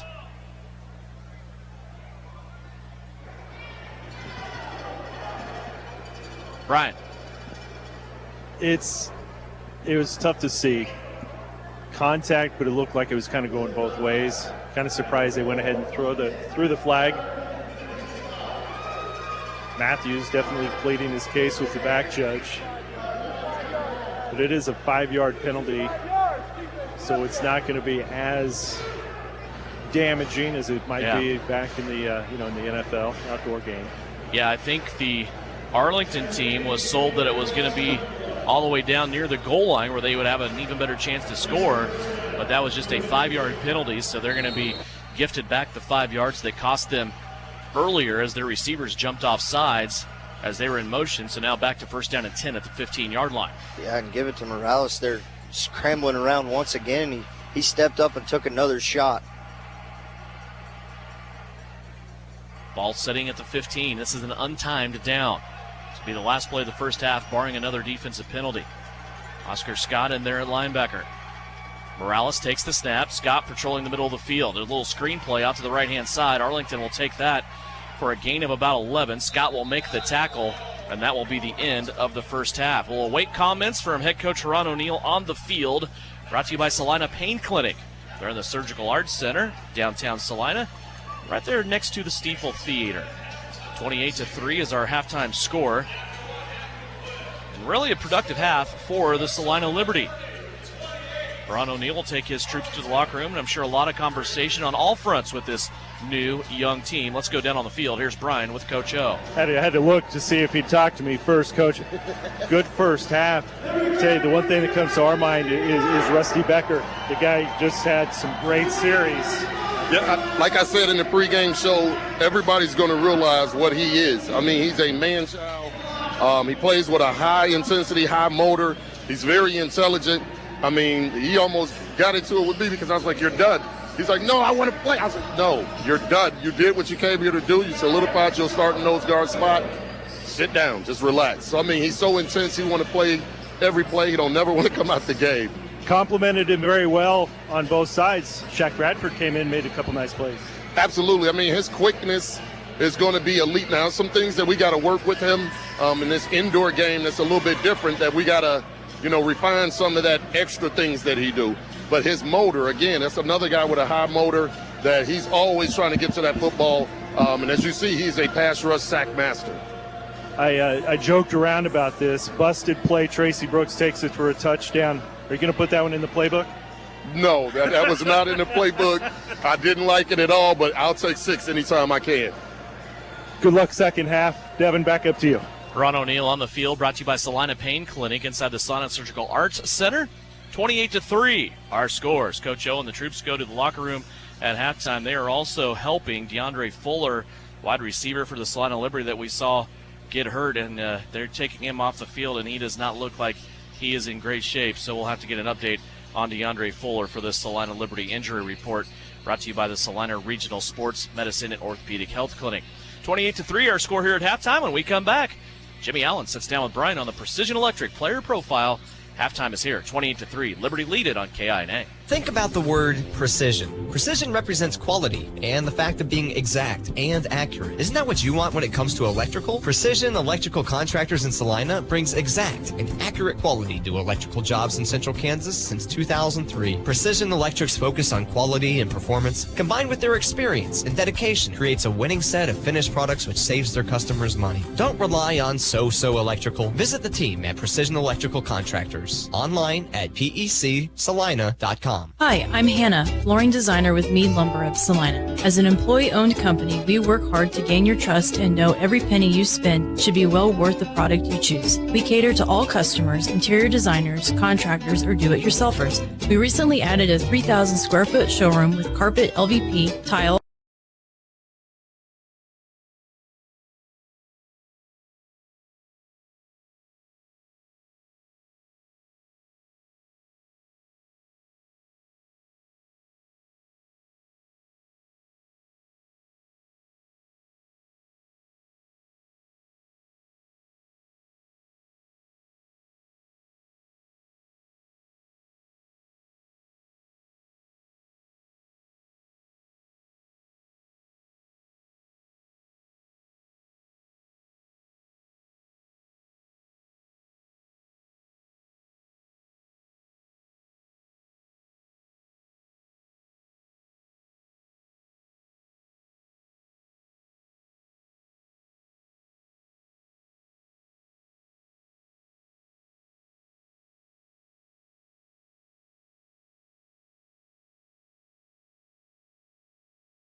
well.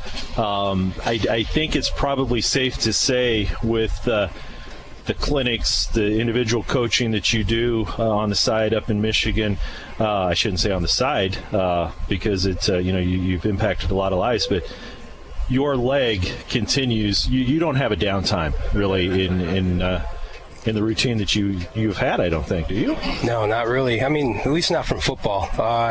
Get back in July and right into high school and college ball, and once that's over, I'm running camps until I get back out here in February, March. So, how do you feel at this point of your career? The leg strength, is it still there, or do you adapt a little bit?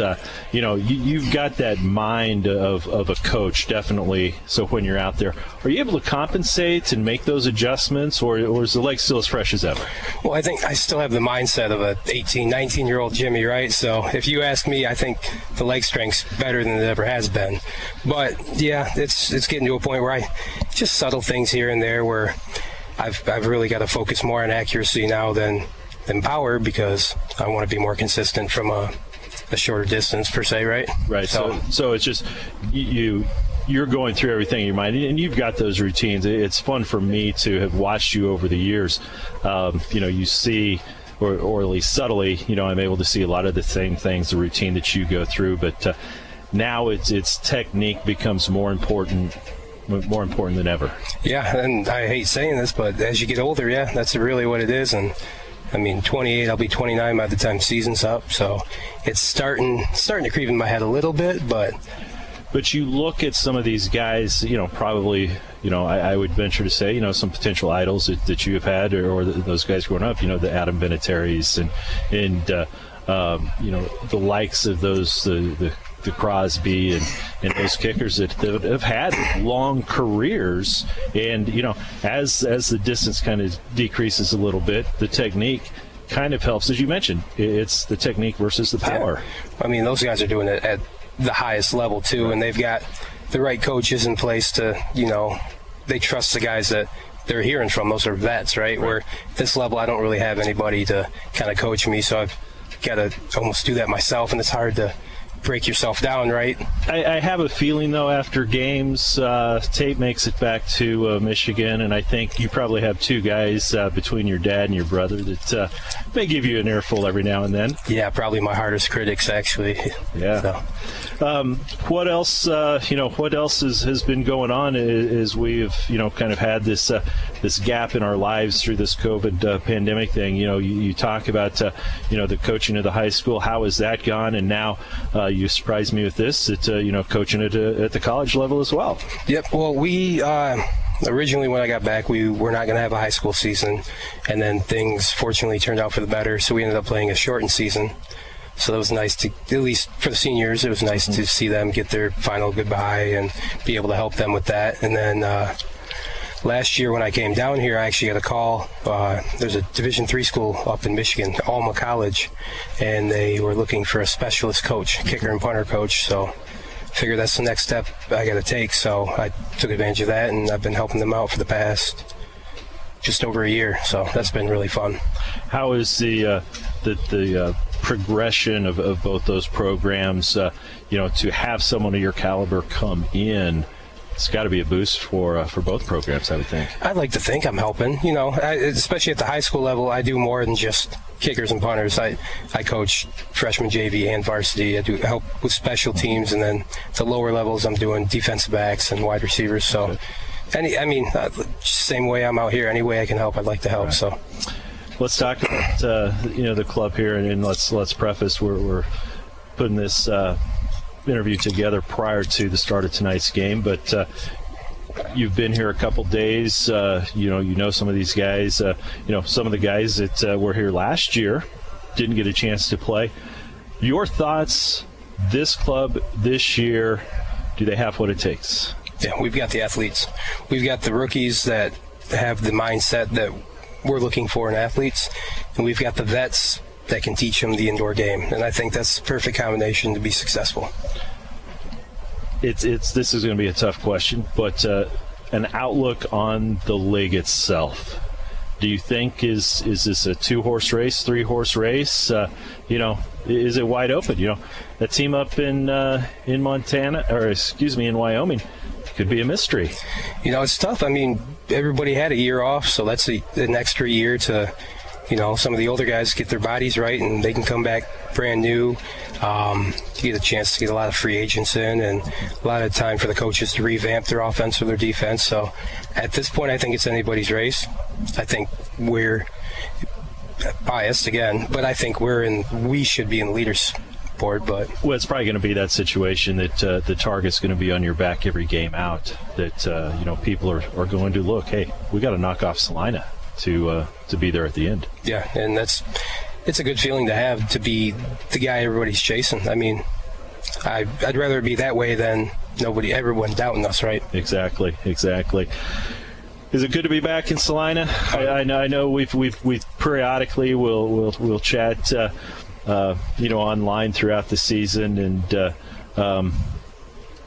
so has this kind of become your home away from home? Yeah, it really is a second home to me, and I'm really excited to get down here, more so for the weather. Last week was the first day I was able to go out golfing, and I know you guys have been out for a little bit in Kansas, so brought my clubs with me, and I'm ready to spend my off time playing golf. Yeah, that's one thing we hear a lot of. We come to Kansas for the weather. Yeah. So comparatively to Michigan, yeah. Put it all in perspective. Right. Put it all in perspective. Well, I tell you what, it's good to have you back. I know the people and the fans of the Liberty are excited to have you back in town, and it's a year. It's been a long time coming. We all wanted last year. But you know what? It is what it is. I think this last year has taught us all a lot and put a lot into perspective. And it's one thing that we don't want to take this game for granted. It is a game, but it's still it's a battle for you guys when you're out there. And we'll probably say this a lot. There's a little bit of unfinished business. Yeah. Yep. Jimmy Allen has been our guest here at the Precision Electric Player Profile Halftime. Salina Liberty and the Arlington Longhorns from the Tony's Pizza Event Center.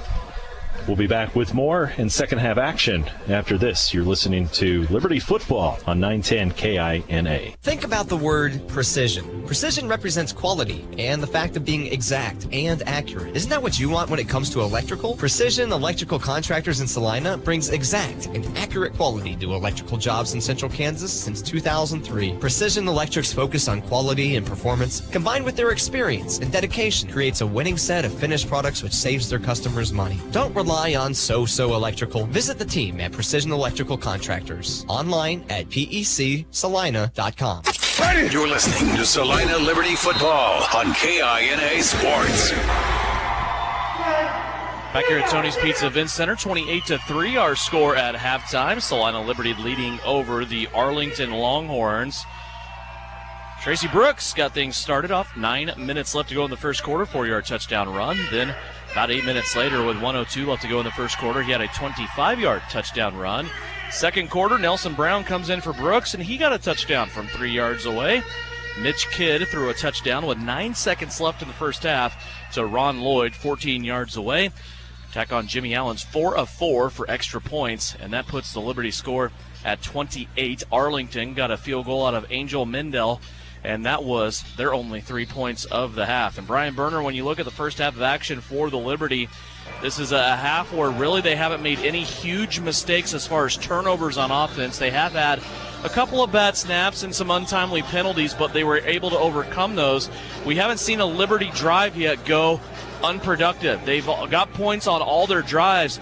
This Arlington team, though, is just chewing up the clock with some of their drives. They owned the time of possession in the first quarter especially, and they've kept that Liberty offense off the field, but the defense for Salina has also risen to the occasion here. I would say things so far so good for the Liberty all the way around. Yeah, I think so. The defense has definitely done what they've, needed to do. It's going to be interesting to see what changes are made when we go into next week on Friday.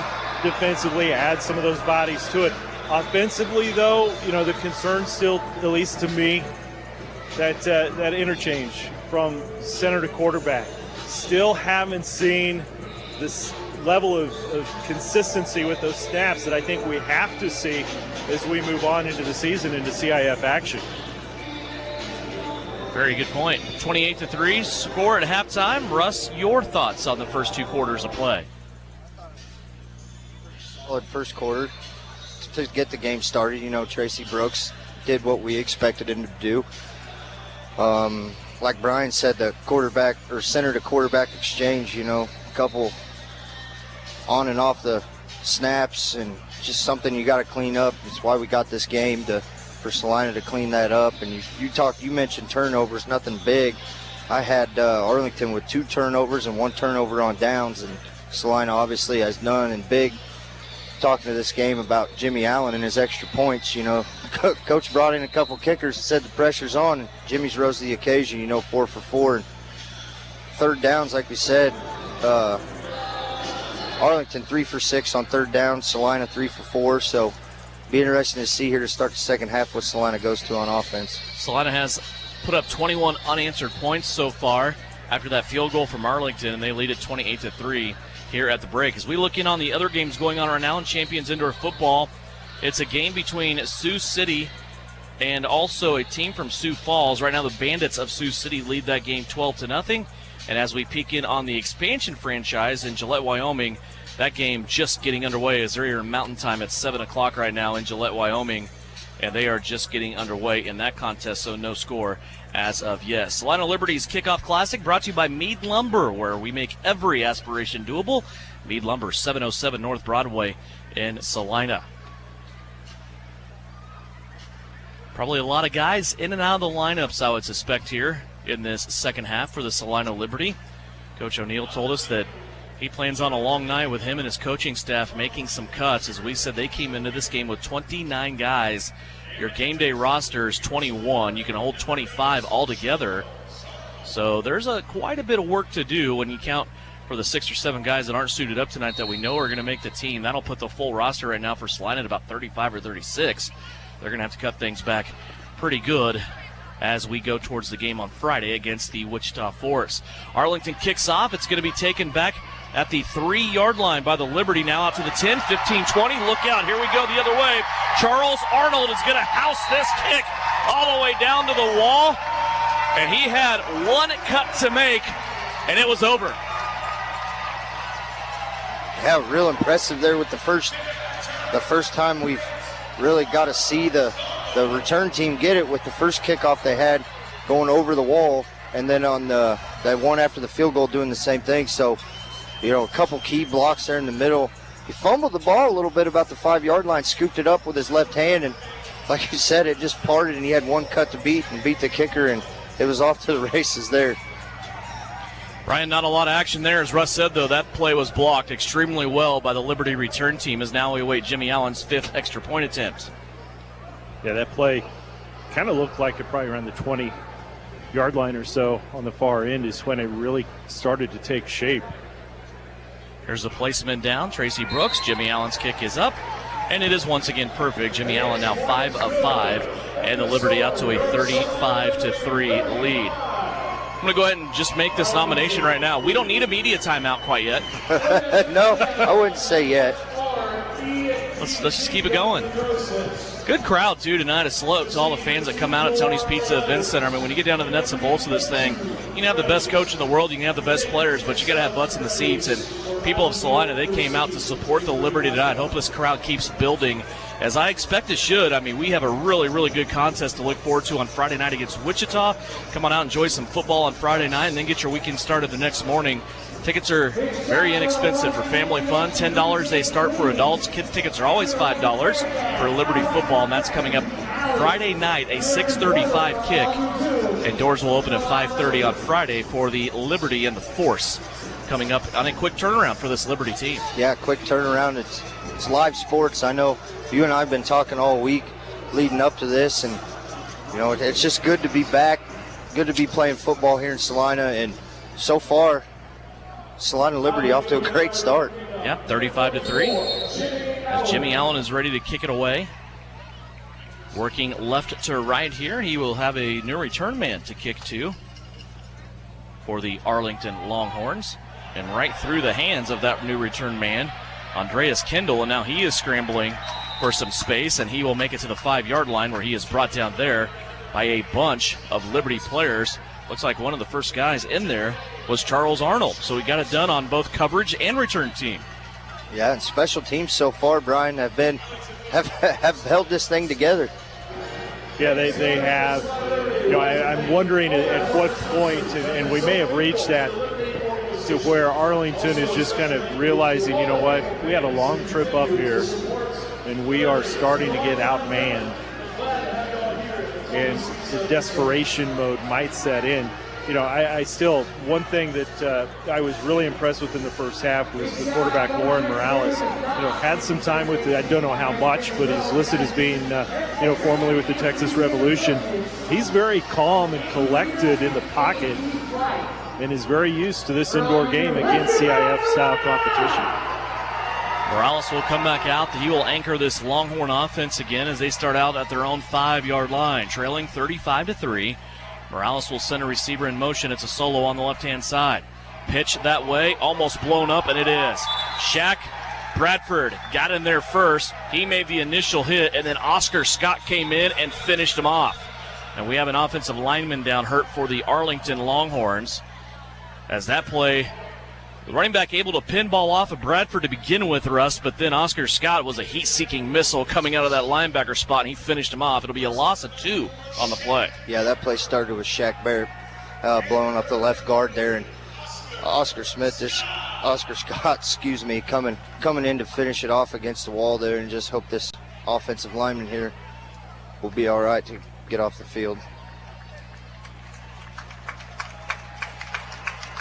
Appears to be jogging off under his own power, so That's a good sign. Good news. DeAndre Fuller for the Liberty. We saw him get carried off the field at halftime. Remember, he was up against the wall in that first quarter and got tangled up over there somehow and injured a leg. We understand he will not return in this game tonight. He is out. 35-3 our score. Liberty through Arlington for about a 2.5-yard loss on that first down play. Now second down, Arlington taking the snap with Morales in his own end zone. Here's the snap back to Morales. They're going to run it with Stone, and he gets stone-walled back at the goal line. Again, the initial hit from the Liberty defensive lineman, and then racing in to clean him up for the Liberty was Trevor Pugh. Yeah, just a great tackle there. Trevor Pugh cleaning it up, Brian, right down there in front of you. Pugh came in from that left side. It was just an easy handoff, but he saw that opening and just kind of rocketed right in. They spot the ball at the 2-yard line. I think it's a very gracious spot. Yes, it was. You're saying that was only a loss of a half a yard. That's what they said. Third down and long here for the Longhorns. Back at their own 2-yard line. Morales scrambling. Throws it across his body, and it's picked off. Here come the Liberty again. DeAndre Roberts. Roberts in the middle of the field, dancing at the 5, gets to the 2, and then brought down there in a late flag as we have a late hit on the play. One of the Arlington linemen came in and hit a Liberty lineman dirty in the back, and DeAndre Roberts with the pick, and he chucks that football into the stands on the far side. Well, Coach Haran might have a 3-quarterback battle here. He threw that thing up at about the 25th row up here at the Tony's Pizza Event Center. Nonetheless, the defensive line there causing that rush play there. Got another flag going up in the air. This one appears to be going against Salina as the white hat pointed him down the whole time he was on his way back to the bench. We've been trying to get Dontre Matthews to put an interception up here in the press box with us, so maybe we can have him work on DJ a little bit to get that ball up here. Yeah, we need Roberts to throw one up this way. Looks like we got offsetting unsportsmanlike conduct penalties.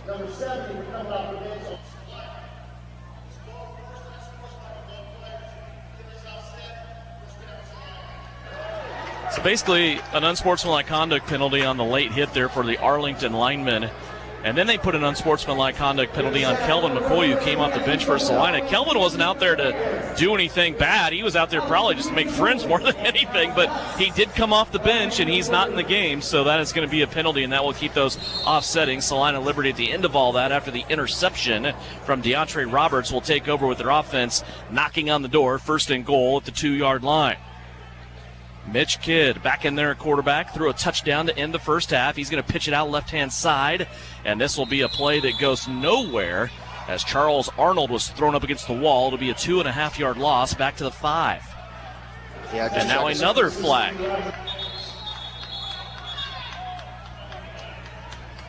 Brian, things getting, what's the key word everybody uses here? Chippy. Little chippy. I think this one's going to go against Arlington on the coach.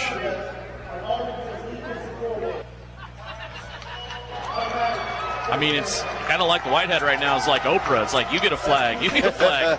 Everybody gets flags. I think that one was on the coach there. He's on the near side towards us, and somehow he was over there.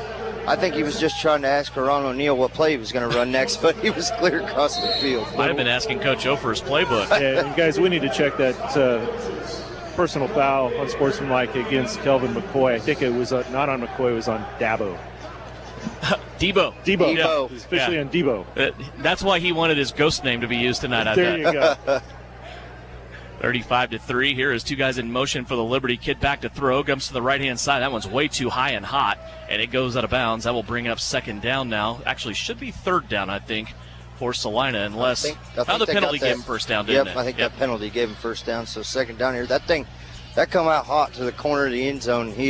Receiver hadn't even come out of his break yet before that thing. A little bit of pressure there. I'll knock the elevator off the wall, didn't it? It's on its way down. 35-3. Second down and goal once again here for the Liberty. A little belly option play, but Arnold's going to rip it away from Kidd at quarterback, and he's going to plunge ahead and be brought down at the 1. That'll be up third down and goal now as Mitch Kidd goes over to talk about this next play with Ron O'Neill. Yeah, you see Arnold in there at running back, the third running back we've seen. And obviously, you got Dominique Carson and Tracy Brooks bringing the 1-2, but Nelson and now Arnold coming in. He's kind of just tossing guys around here to see what they can come up with. Third and goal from the 2. Here is Kidd. Gives it to Arnold, and Arnold scores his second touchdown of the half. And now he will chuck the football up into the stands. So Arnold started the second half on a kick return. Now he has a 2-yard touchdown run for the Salina Liberty. The third running back to score tonight. I don't know if we need to have a talk with DJ about throwing the football up here, because I'm pretty sure the two now that have launched it on the far side up in about the 25th row, we'll have a little conversation with those guys afterwards to see if they can get one up here. Not only is it a long throw, Russ, it's going to be very accurate to be up here. Very accurate. Small window to get it through here. Extra point pending from Jimmy Allen. Oscar Scott will send the snap back to Tracy Brooks for the hold. 41-3. Allen will eyeball the uprights, placement down, and the kick is up, and it is once again perfect. 42-3 our score. Another extra point from Jimmy Allen. 8:52 left to go. We have a media timeout. Salina Liberty owning the second half thus far as they score 2 touchdowns unanswered against the Arlington Longhorns. Back with more Liberty football after this. Hi, I'm Hannah, flooring designer with Mead Lumber of Salina. As an employee-owned company, we work hard to gain your trust and know every penny you spend should be well worth the product you choose. We cater to all customers, interior designers, contractors, or do-it-yourselfers. We recently added a 3,000 square foot showroom with carpet, LVP, tile, hardwoods, or laminates on display. Come see all the products we offer to help you with your next flooring project. Mead Lumber of Salina, where we make every aspiration doable. Mead Lumber, 707 North Broadway. Looking to take the next step in your career? An MBA from Kansas Wesleyan can help. You can complete the degree entirely online with no GMAT required in as little as 1 year, and your last class is free. You can start at the beginning of any 8-week session. Want to know more? Visit kwu.edu/MBA. That's kwu.edu/MBA. You're listening to Liberty Football on KINA. Back here at Tony's Pizza Event Center, 42-3 is our score. 8:52 left to go here in the third quarter. And so far here in the third quarter, Liberty dominating. They returned the opening kickoff from Arlington back for a touchdown. That was Charles Arnold. A 47-yard kick return. And then also Charles Arnold after the interception set up by DeAndre Roberts. He was able to run it in from 2 yards away. Extra points, perfect for Jimmy Allen tonight. All 6 of them as he gets ready to kick it away once again to the Longhorns. We get later here into this game, and third quarter we'll start seeing some other guys come out trying, like we said, earn their spot on this team, which has got to be cut down quite a bit going in to next week. Yes, sir, it does. Tough task there for Ron O'Neill and the coaching staff. Here is a kick that goes back to the 10-yard line, and it's going to be taken back here for Arlington's Lamont Miller. Miller makes a couple of quick cuts and gets it to the 22. blessing and a curse, isn't it, though, Russ, when you have this many guys that you have to look at that long to make such hard decisions?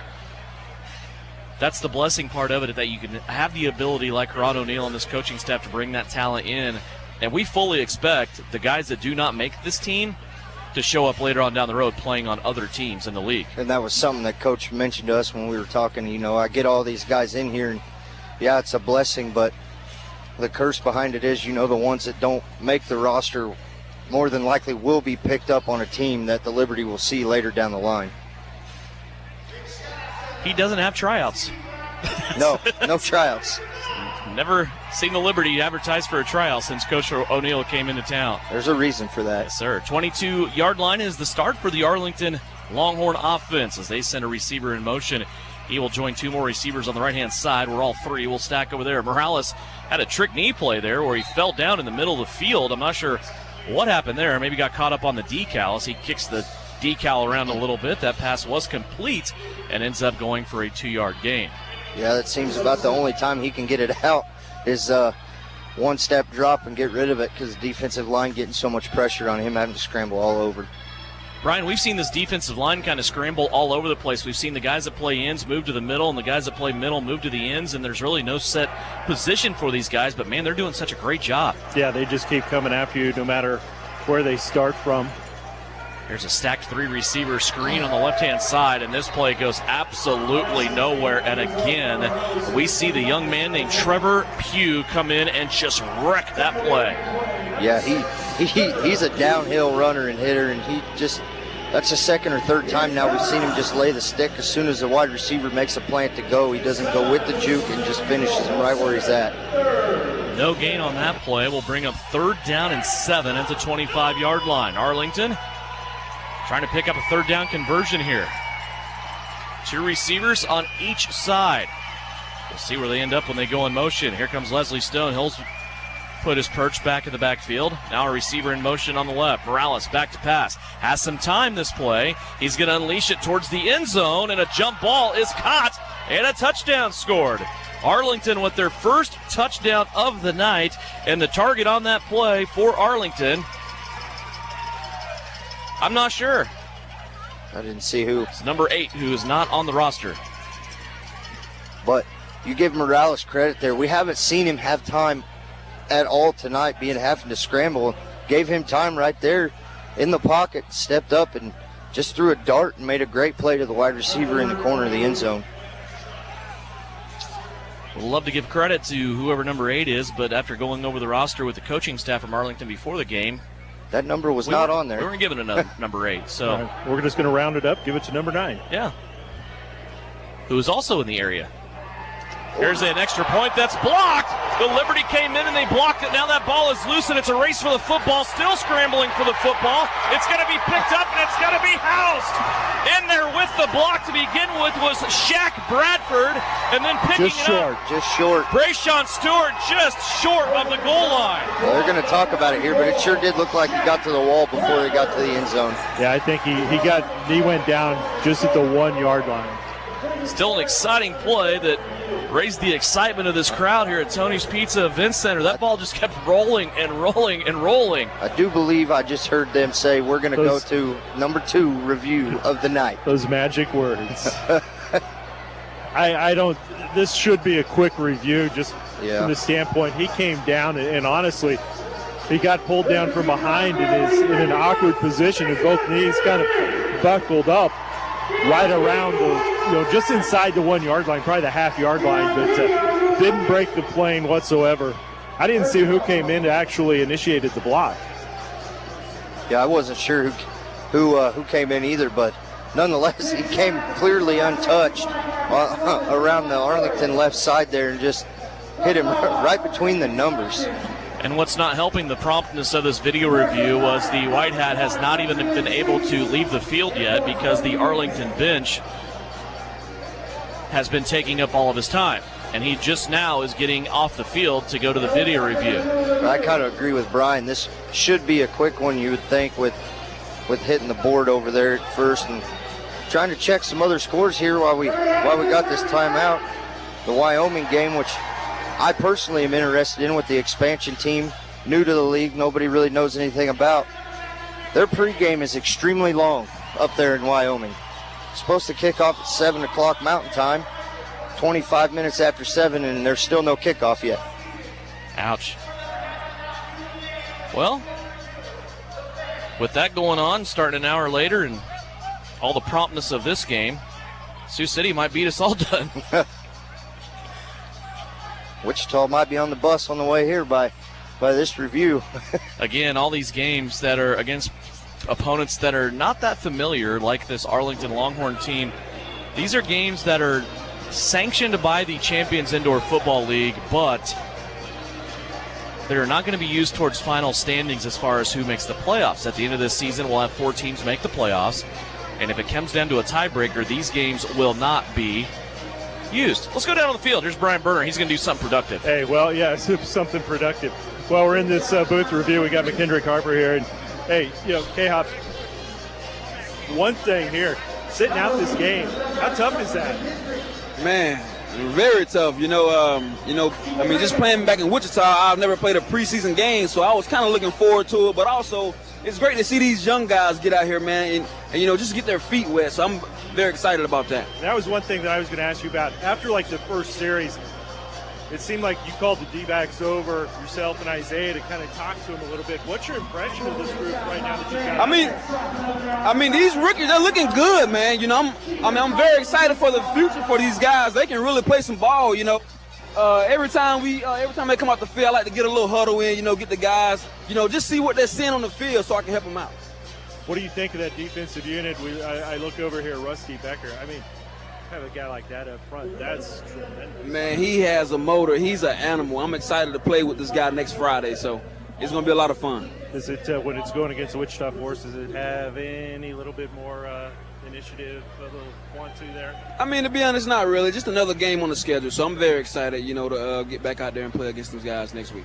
Last question, not playing in this game, does that, I don't mean it this way, but at your age, this year's in, is not having a little bit that extra wear and tear on the body kind of help on down the line possibly? Not really. I train year round, so I do a lot of training, so I take care of my body very well. So as we say that, we look at the teammates back here eating some food and just enjoying it. That's kind of tough to be down there. It's tough on me to see these guys. Absolutely, man. But we're just having a great time. A great camaraderie with the team. Thanks so much. We'll talk to you on Friday. Here's the kickoff for Arlington. That return by the Liberty was waved off as we expected, but here comes Charles Arnold again. He's at the 25, 15, 5, and back to the house. Charles Arnold is going to take over this end zone to the right-hand side as his own. He has been there now 3 times in the third quarter and houses another kick return for a touchdown, his second of the third period. Yeah, just a great pickup off the wall back there, but man, give credit. I kind of was looking ahead and seeing where he was going to go, and Nelson Brown made contact with the guy on the kickoff team at the 25-yard line, drove him back to the 10, and then off his feet he went. And I don't know if you guys saw it, but he got inside that 5-yard line, kind of turned around, did a little Dikembe Mutombo to him. Not in here. That's incredible. Now 48 points on the board for the Liberty as Jimmy Allen comes back out onto the field. They wanted Jimmy to get some practice tonight as he's not really able to kick that much inside of the Salina Fieldhouse where the Salina Liberty team practices, but boy, he's got a new snapper and Tracy Brooks as his holder, and things so far have looked good in this game. And another kick by Jimmy Allen. This one does not go in though, but 6 of 7 for extra points for Jimmy Allen so far tonight. And with 4:10 left to go here in the third quarter, the Liberty post a 48-9 advantage. It's the Kickoff Classic, brought to you by Meade Lumber in Salina. Back with more Liberty football after this on KINA. Warm weather is just around the corner, and we can feel it at Salina Wholesale Liquor. Now's the time to get quotes and place orders for those graduation parties, weddings, or spring break shenanigans. We always have great deals on case orders and 15% off for Wine Wednesday. Don't forget Craft Beer Thursday. Save big now at all 3 locations in Salina, at Sam's Club, off 9th Street behind Cadova, and on the corner of Iron and Ohio. We have better prices. We're close and quicker. Salina Wholesale Liquor. When termites strike your home or business, you want to fight back with the best. Hasman Termite and Pest Control to the rescue. With over 57 years experience, they offer the best of options, including the new BASF High Precision Injection Treatment. Don't let termites get you down. With one phone call to Hasman's, they can put one in the win column for you. Call Hasman Termite and Pest Control today or visit HasmanTermite.com and follow them on Facebook. The Liberty plays here. Salina's sports station is KINA. Back here at Tony's Pizza Event Center, 4:10 left to play here in the third quarter. 48-9 is our score. Still waiting on the return back to play.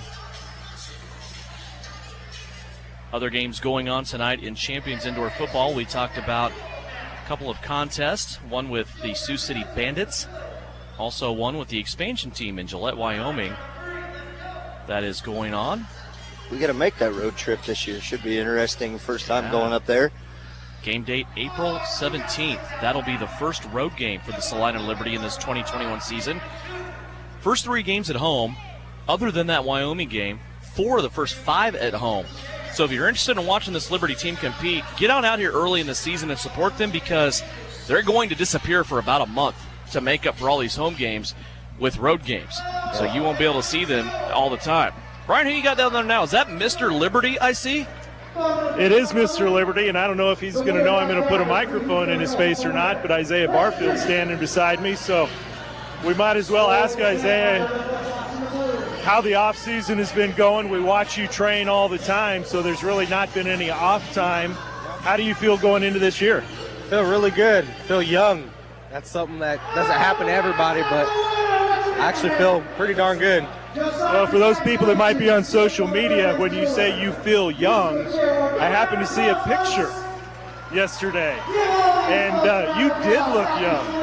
And somebody, they were saying some resemblance to some famous person out there, and you said, stop that. I've heard that for years, so when someone said it, I was like, oh, not again. Here it comes. Who you got with you? I got my son, Caden. Hi. Say what's up. What's up?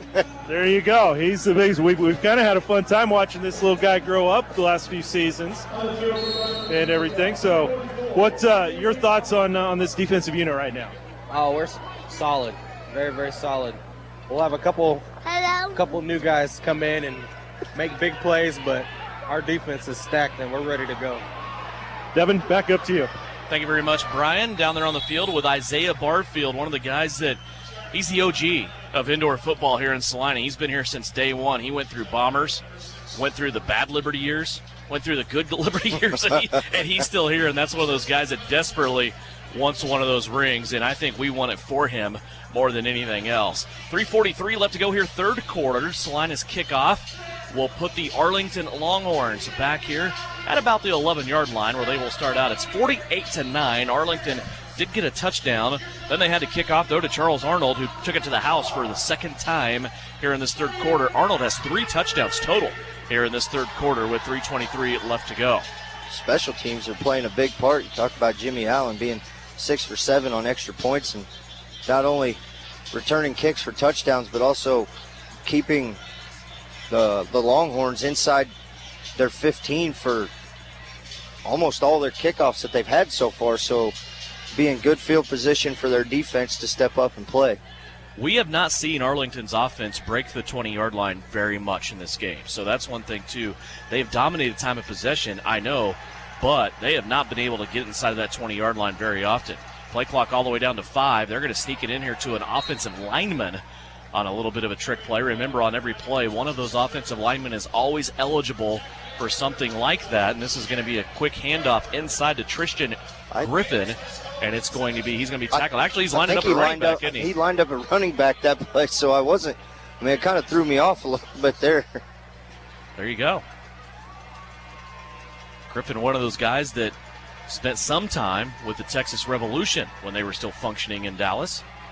There's a scramble now by Morales. He wants to look downfield, has a receiver, but he's in bracket coverage, and that's going to fall incomplete.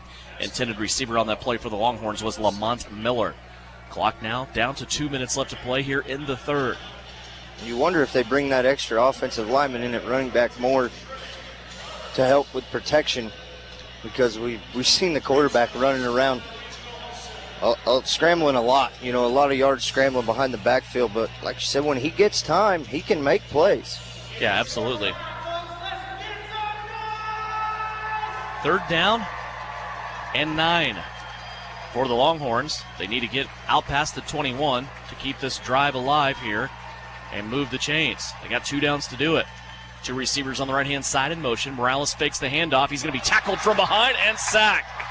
There he is again. We've been watching him all night long as he waves to the crowd. A Salina favorite at Kansas Wesleyan University. Shaq Bradford got it done again. Yeah, that was right down in front of you, Brian, but Shaq just beat his guy off the line of scrimmage right there. Yeah, he just comes around that end just so quick. And, that size allows him to kind of go undetected a little bit. But just kind of came around, wrapped the quarterback up from behind. And, great play by Bradford, keeping him on that right end again. You and I, Russ, got together last night just to look at some of the newcomers. We watched film on Shaq Bradford. It's terrifying if you're an offensive player.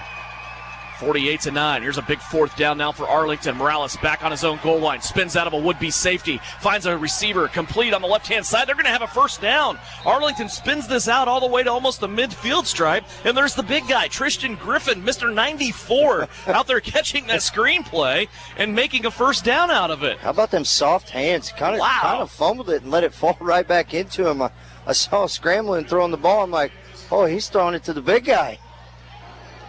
They had an offensive lineman get injured on that play. Now Griffin's going to step up there now and play left tackle, as they bring Les Stone back in here to play running back. And I think Arlington may take a timeout here, as they will. It's the end of the 3rd quarter, so the official will take it for them.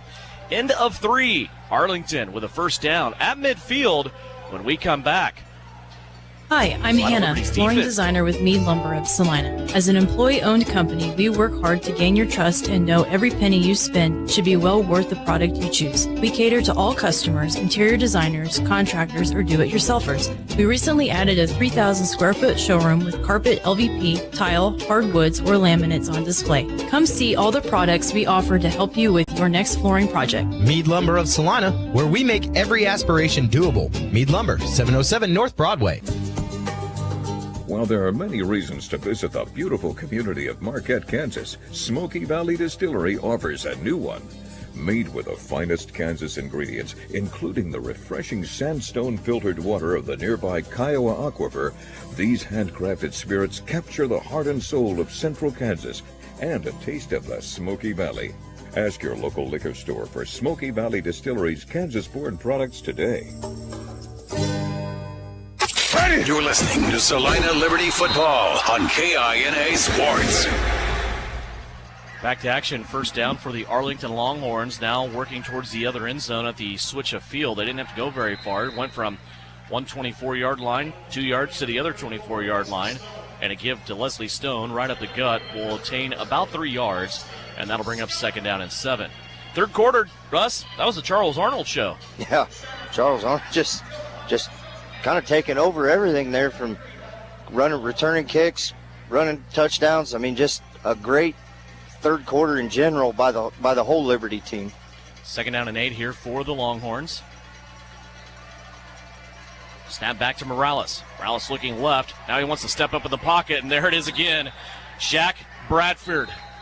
And he has been living right in the personal space of the quarterback for the Arlington Longhorns, Lauren Morales. Got a flag down back in the defensive secondary for the Liberty. Brian, what'd you see? They're going to call illegal defense, it looks like. Can't determine who they're going to actually pin it on. Looks like they're going to get Trevor Pugh on something there. Yeah, it's one of the things I'm surprised. We usually see a lot early on in seasons past. We would see a lot of illegal defense penalties called, but I think that's like the 3rd one tonight. So really not too bad. 48-9 our score. 2nd down coming up here for Arlington. That penalty moved the football just inside of the 20 to the 19. Receiver in motion, movement up front. We're going to have maybe offsetting penalties here on each side. As Shaq Bradford may have been offsides also on that Liberty defensive line. We have a back judge penalty and also a line of scrimmage penalty here that we'll have to hash out. Could almost see them both going against Salina. Possibly illegal defense and offsides.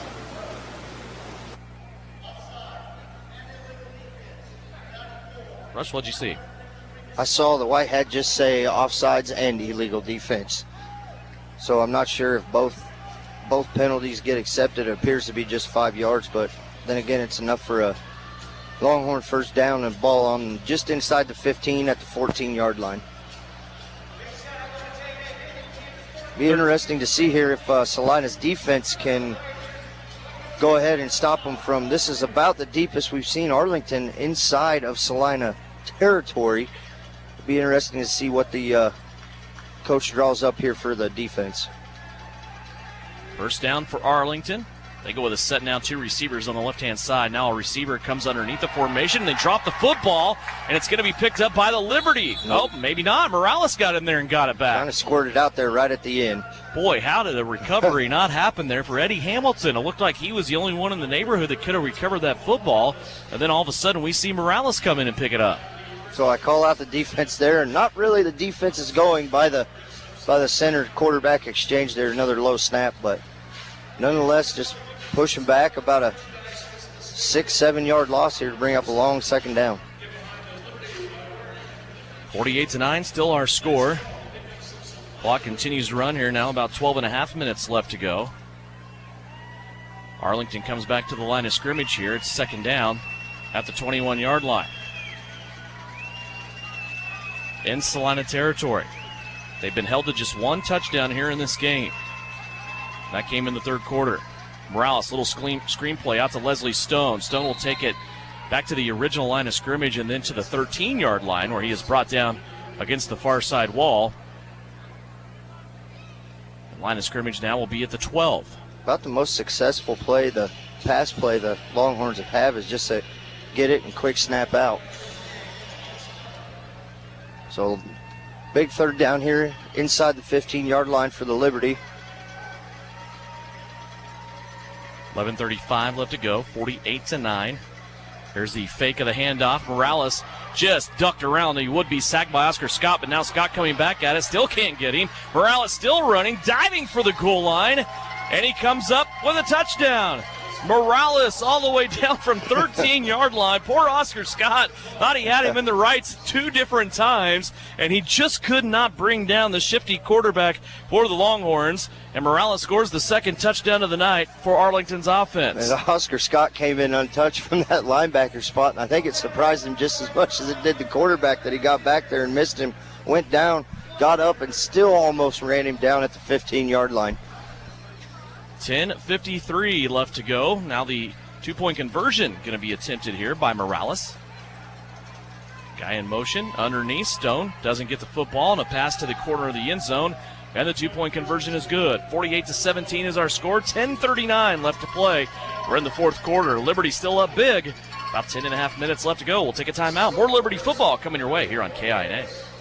Neighbors helping neighbors. That's what we do. Hi, I'm Gary Brian, Shulman with the Smith Foundation and Eagle Radio. Now's your time to pitch in and help by signing up for the COVID vaccine. At Child Advocacy and Parenting Services, better known as CAPS, we know the burdens families are facing in response to COVID. Stress levels are higher than ever because of isolation, unemployment, and the precautions necessary to reduce the spread. Unfortunately, that means many of us are forced to make decisions about whether to provide supervision for our kids or to keep working to put bread on the table. These kinds of decisions cause stress, which is the greatest reason child abuse occurs. At CAPS, we join our community in doing everything we can to help. And we know COVID is still a very real threat. We have a choice about how to respond. We can point fingers and place blame, or model for our children how to solve problems together by talking calmly, asking for help, and lending a hand. It takes each one of us to protect our children. As workers in child welfare and licensed child care, our staff members have registered for their vaccine. We hope you will too. Find out more at SalinaPost.com. Get the shot. It means a lot.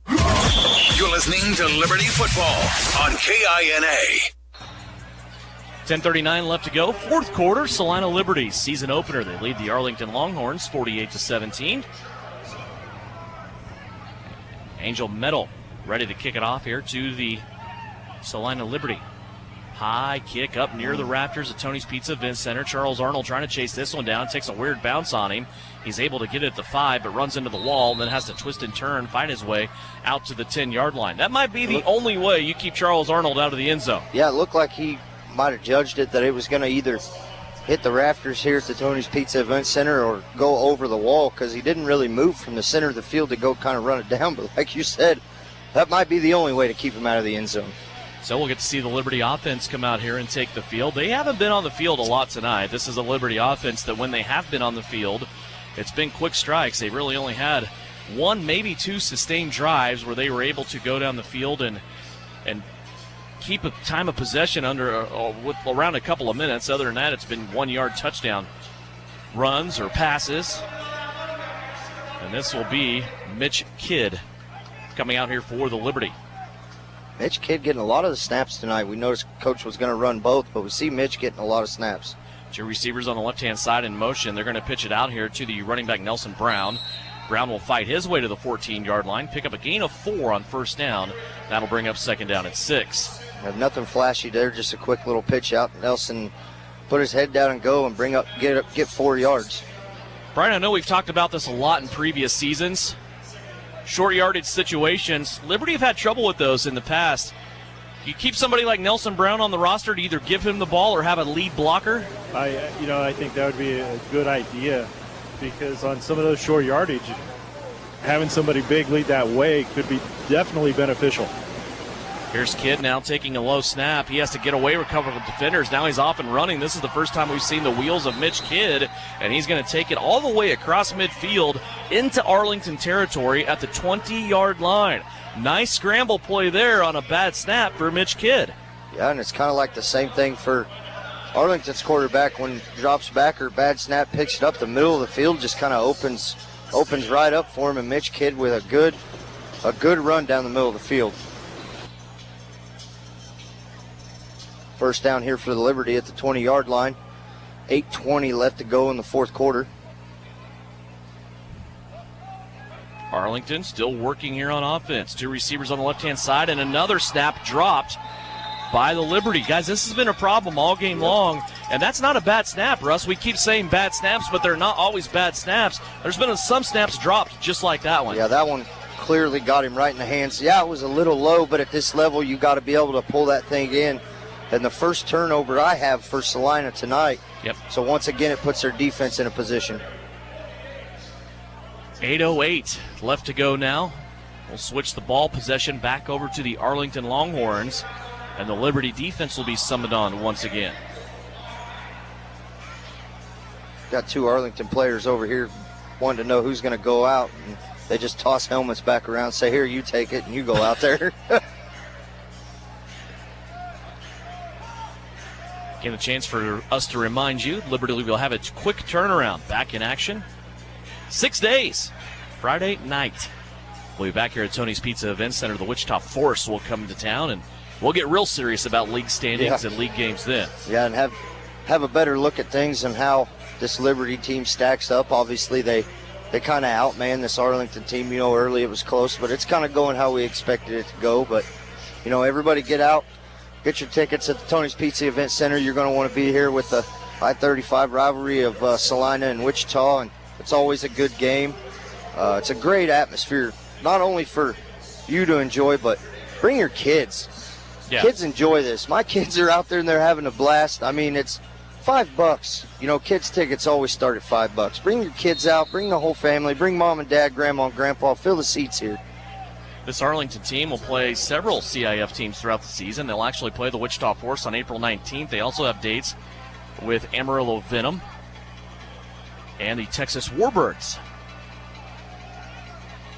Arlington, first down and 10. You start out in Salina territory after the turnover at the 23-yard line. Morales back to pass. Rips one over the center of the field, and it's going to be picked off. Back the other way, here come the Salina Liberty towards the middle of the field. Scrambling over to the right-hand side. An interception and then taken up against the wall. The Liberty defensive back that was able to return that. I think it's Antonio Sparrow, isn't it? Yep. His first action of the night, and he gets an interception. I mean, that was a great read back there about the 10.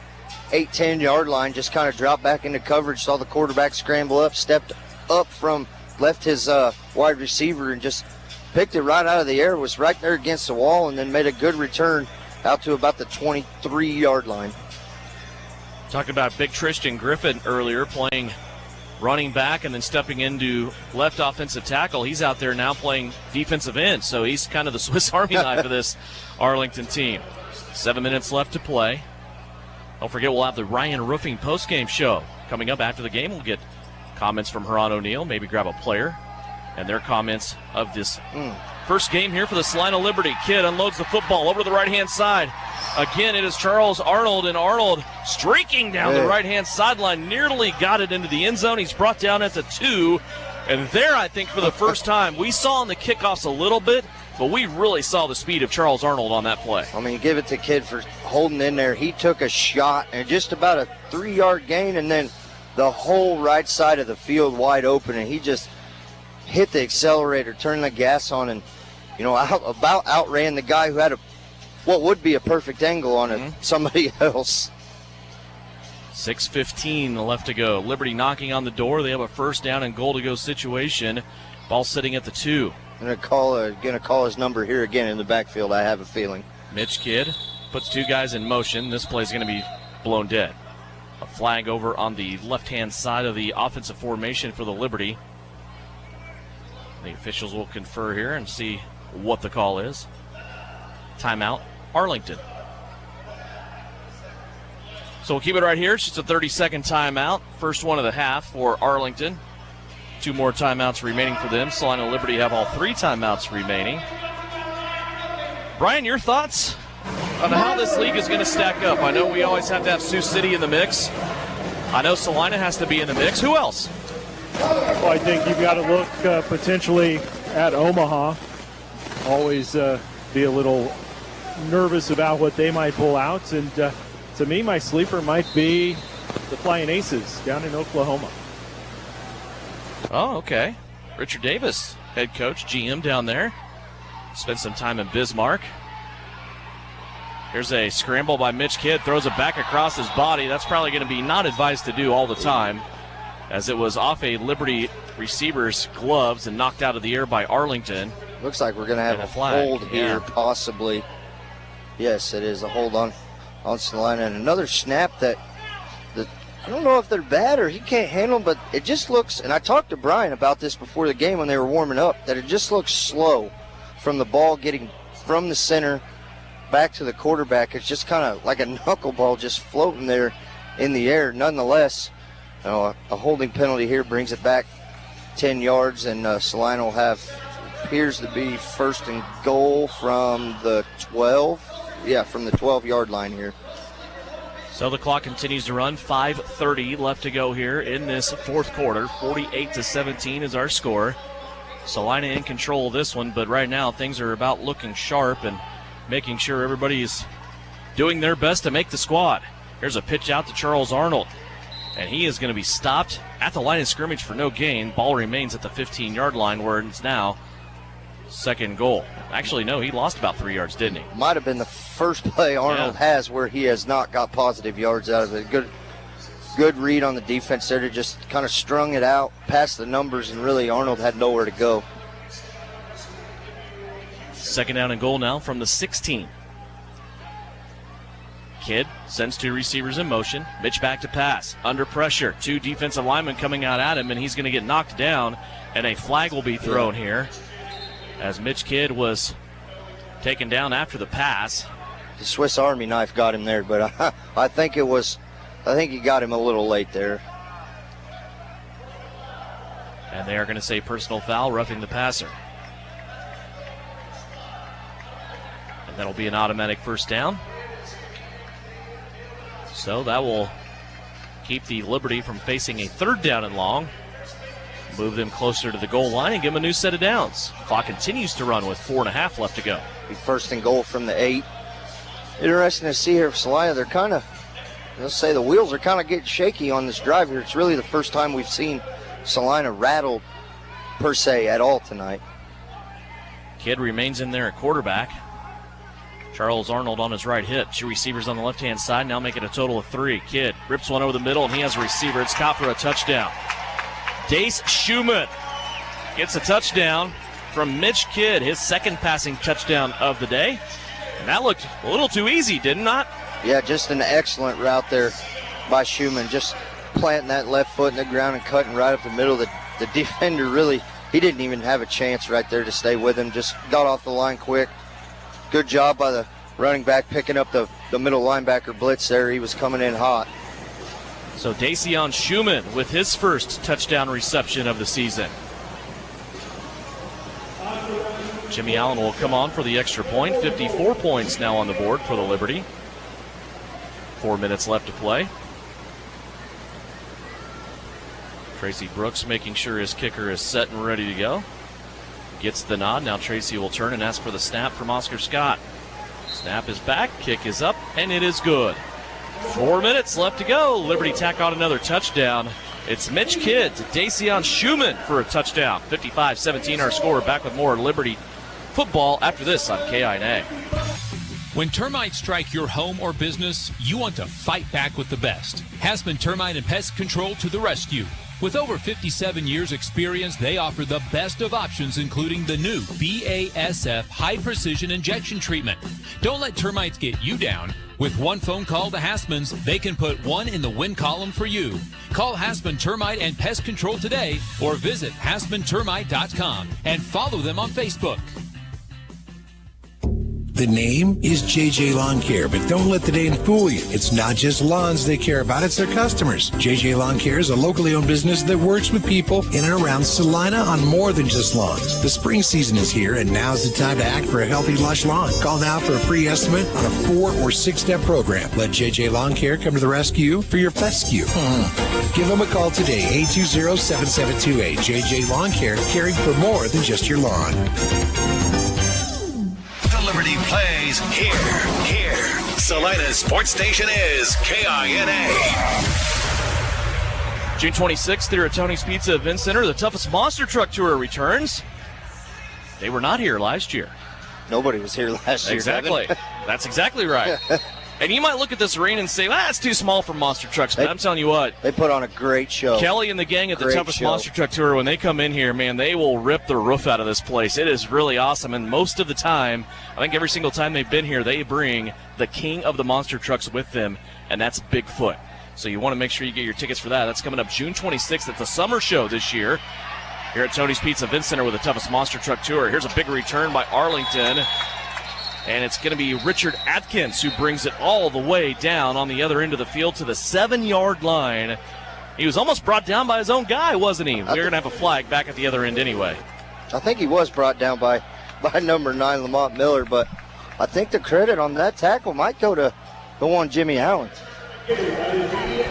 I don't know if we should go quite that far. I went that far. You know, it was funny. As we were getting ready to start the second half, Jimmy came out and he admitted to me, Mr. Allen, take it easy on your kid, all right? He said his dad sent him a text saying, I am your toughest critic.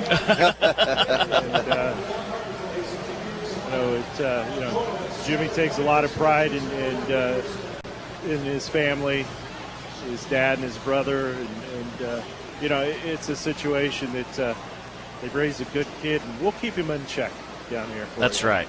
That's one of the things that I always love about showing up to the arena, no matter where we're at, is Jimmy Allen. So, well done, Dad. Here's a give to Les Stone. He's going to take it to the 10-yard line, maybe even a barrel roll will get him to the 11. That'll be a gain of 4 on the play. Second down and 6 coming up. And now in the final minutes of this game, Russ, our attention turns not only to Wichita under 3 minutes left to go, and another flag on the play. Unsportsmanlike conduct on Arlington. That's his second one. He's been ejected. The coach has been ejected. It's a long way to not get to watch the end of the game. But apparently he said the magic words just one too many times. Oh, and then they try to send another coach out. I don't believe he's going to allow him to come out. No, either. He said, you go. I think that's how it went. Somehow, something like that. 2 words, you go. Jorge Martinez, one of the staples of this Salina Liberty coaching staff, and the right-hand man of Ron Neal, usually in the booth with us. He's getting ready to go down the other way, and one of his guys just got an interception here at the 13-yard line, backpedaling the whole way. That was impressive, Russ, because that was not an easy play to make by DeAndre Roberts, and that'll be his second interception of the night. Yeah, he backpedaled about 7 to 10 yards there as the ball just seemed like it hung in the air forever, and the receiver was well behind the throw. And once again, the defensive line getting pressure on Arlington's quarterback. He just kind of put that one up, hoping his receiver would run underneath of it. That was impressive. DeAndre, one of the guys hoping to make this team. He will hopefully join a secondary with Isaiah Barfield and also D-Hop by Kendrick Harper. Of course, Dontre Matthews played a little bit tonight. We know he's going to be in that secondary. Well, when you got those three guys starting in a secondary on a defense made of 8 people, you're off to a pretty good start, aren't you? Yeah, yeah. Like we talked about, you got these guys trying to make the team, and they're out here just making plays left and right. Yeah. It's not going to make it easy for Coach O and Coach Martinez to go through this film. And man, he made good plays. But then you got Jake Latimer on the sideline that you know is starting. You got D-Trey played one series, I think. You know he's coming in. You got A-Hop knowing he's coming in and playing. You know, it's going to be a tough decision for Coach. He may have enough players here to make 2 good teams. But only one good coach. well, I don't know. Uh-oh. Looks like they're saying that Arlington's coach, another one came on the field, and they're sending him off, it appears. Here's Mitch Kidd. Wants to drop back and pass. He wants it all the way to the end zone. Has a receiver, and it's going to be caught in the end zone. Oh, what a catch. There's no official down there to make a call. Looks like the guy at the goal line's calling touchdown. Yeah, they're celebrating. So the coach from Arlington that was told to get off the field was still in the middle of that play. He was an extra defender there, but it didn't matter because Ron Lloyd comes up with a touchdown. Yeah, he was the closest defender there, and I don't know if they'll review this. I hope not. I shouldn't have said that, but that was an acrobatic catch, and give credit to Kidd. He stood in there, made a great throw, hit him in the outstretched arms about the 5-yard line, juggled it a couple times, secured it for the touchdown. So Mitch Kidd drops his 3rd touchdown pass of the night and puts Liberty over 60-point margin here, 61 now to 17, not a margin but total score, sorry. Jimmy Allen comes on for the extra point. Clock still running, 37 seconds left to go here. Snap back. Placement is down. Jimmy Allen's kick is up and good. So Jimmy's only missed 1 extra point tonight as that clock continues to trickle down, and they're going to stop it. Yeah, making Jimmy earn it tonight as he goes 8 from 9. Probably one of the best extra point performances Jimmy has put on, you know. And this Salina team, we talked about it in the drive before this, where it got kind of ugly there for a while, you know, for lack of better saying. It was ugly with the penalties, getting down to the 2, coming back to midfield, going back. They pull it all together, and then you make one play and one amazing catch to, 62 to 17. Yeah, and I think there's probably going to be some areas for receivers to make this team. I know that's one of the concerns. I know they were looking at putting a defensive line together around Travis Taylor and also Jake Latimer. But also receiver, I think, was one of the concerns along with their offensive line where they really were concentrating the most. And, Ron Lloyd's had a good night tonight. Yeah, he's had a great night. He really has. The offensive line has been, great. They're throwing different bodies in there, and they've all been stepped up and done well. Yeah. Will be interesting to see who stays. 14 seconds left to go. Jimmy Allen here to kick it off. He will put it all the way off the turf over the back wall. Perfect kickoff. This will be a touchback. Yep, you're right. Perfect kickoff there. Jimmy Allen will start Arlington's offense at their own 5-yard line. 14 seconds left to go. Final touches being put on this one. It's the season opener, and it's been a victorious one here for the Salina Liberty, 62 to 17. They will start off 1-0 on the season, and they will start working on Final roster changes tomorrow, and then Monday they'll start looking at the Wichita Force. Go right back to work on Monday with the guys that do make the cut, and look for them to come out strong against Wichita, being at that Kansas rivalry game, and it's always a good one between the two of them. Arlington coming out for our last offensive drive here. Liberty's been stingy on defense, though, here this entire night. A few takeaways, some quarterback sacks. Here's Morales. He dumps it off. And again, this is going to be the big guy, Tristan Griffin, coming out of the backfield. He will take it out to the 15-yard line, and then that will be it. Final score of the Meade Lumber Kickoff Classic here from Tony's Pizza Event Center. Salina Liberty, they're going to win it 62-17. When we come back, we'll have a talk with head coach Ron O'Neill. Maybe grab a player or two. It's a victorious night for the Salina Liberty, 62-17 over Arlington, right here on KINA. Don't go another day with roof problems. Ryan Roofing will provide you with the world's best roof, the Duralast Roofing System. Custom, prefabricated to fit your specific building, your Duralast roof will be leak-free with virtually no maintenance. It's resistant to fire, high winds, chemicals, and temperature extremes. Plus, there are potential energy savings versus traditional roofing. Ryan Roofing has installed over 5.4 million square feet of Duralast Roofing. Trust Ryan Roofing to solve your commercial roofing needs. Call for a quote today at 825-0475. Time now for the Liberty postgame show on KINA. Stick around for the game recap, final stats, and reaction from the coach. This is Liberty football on KINA.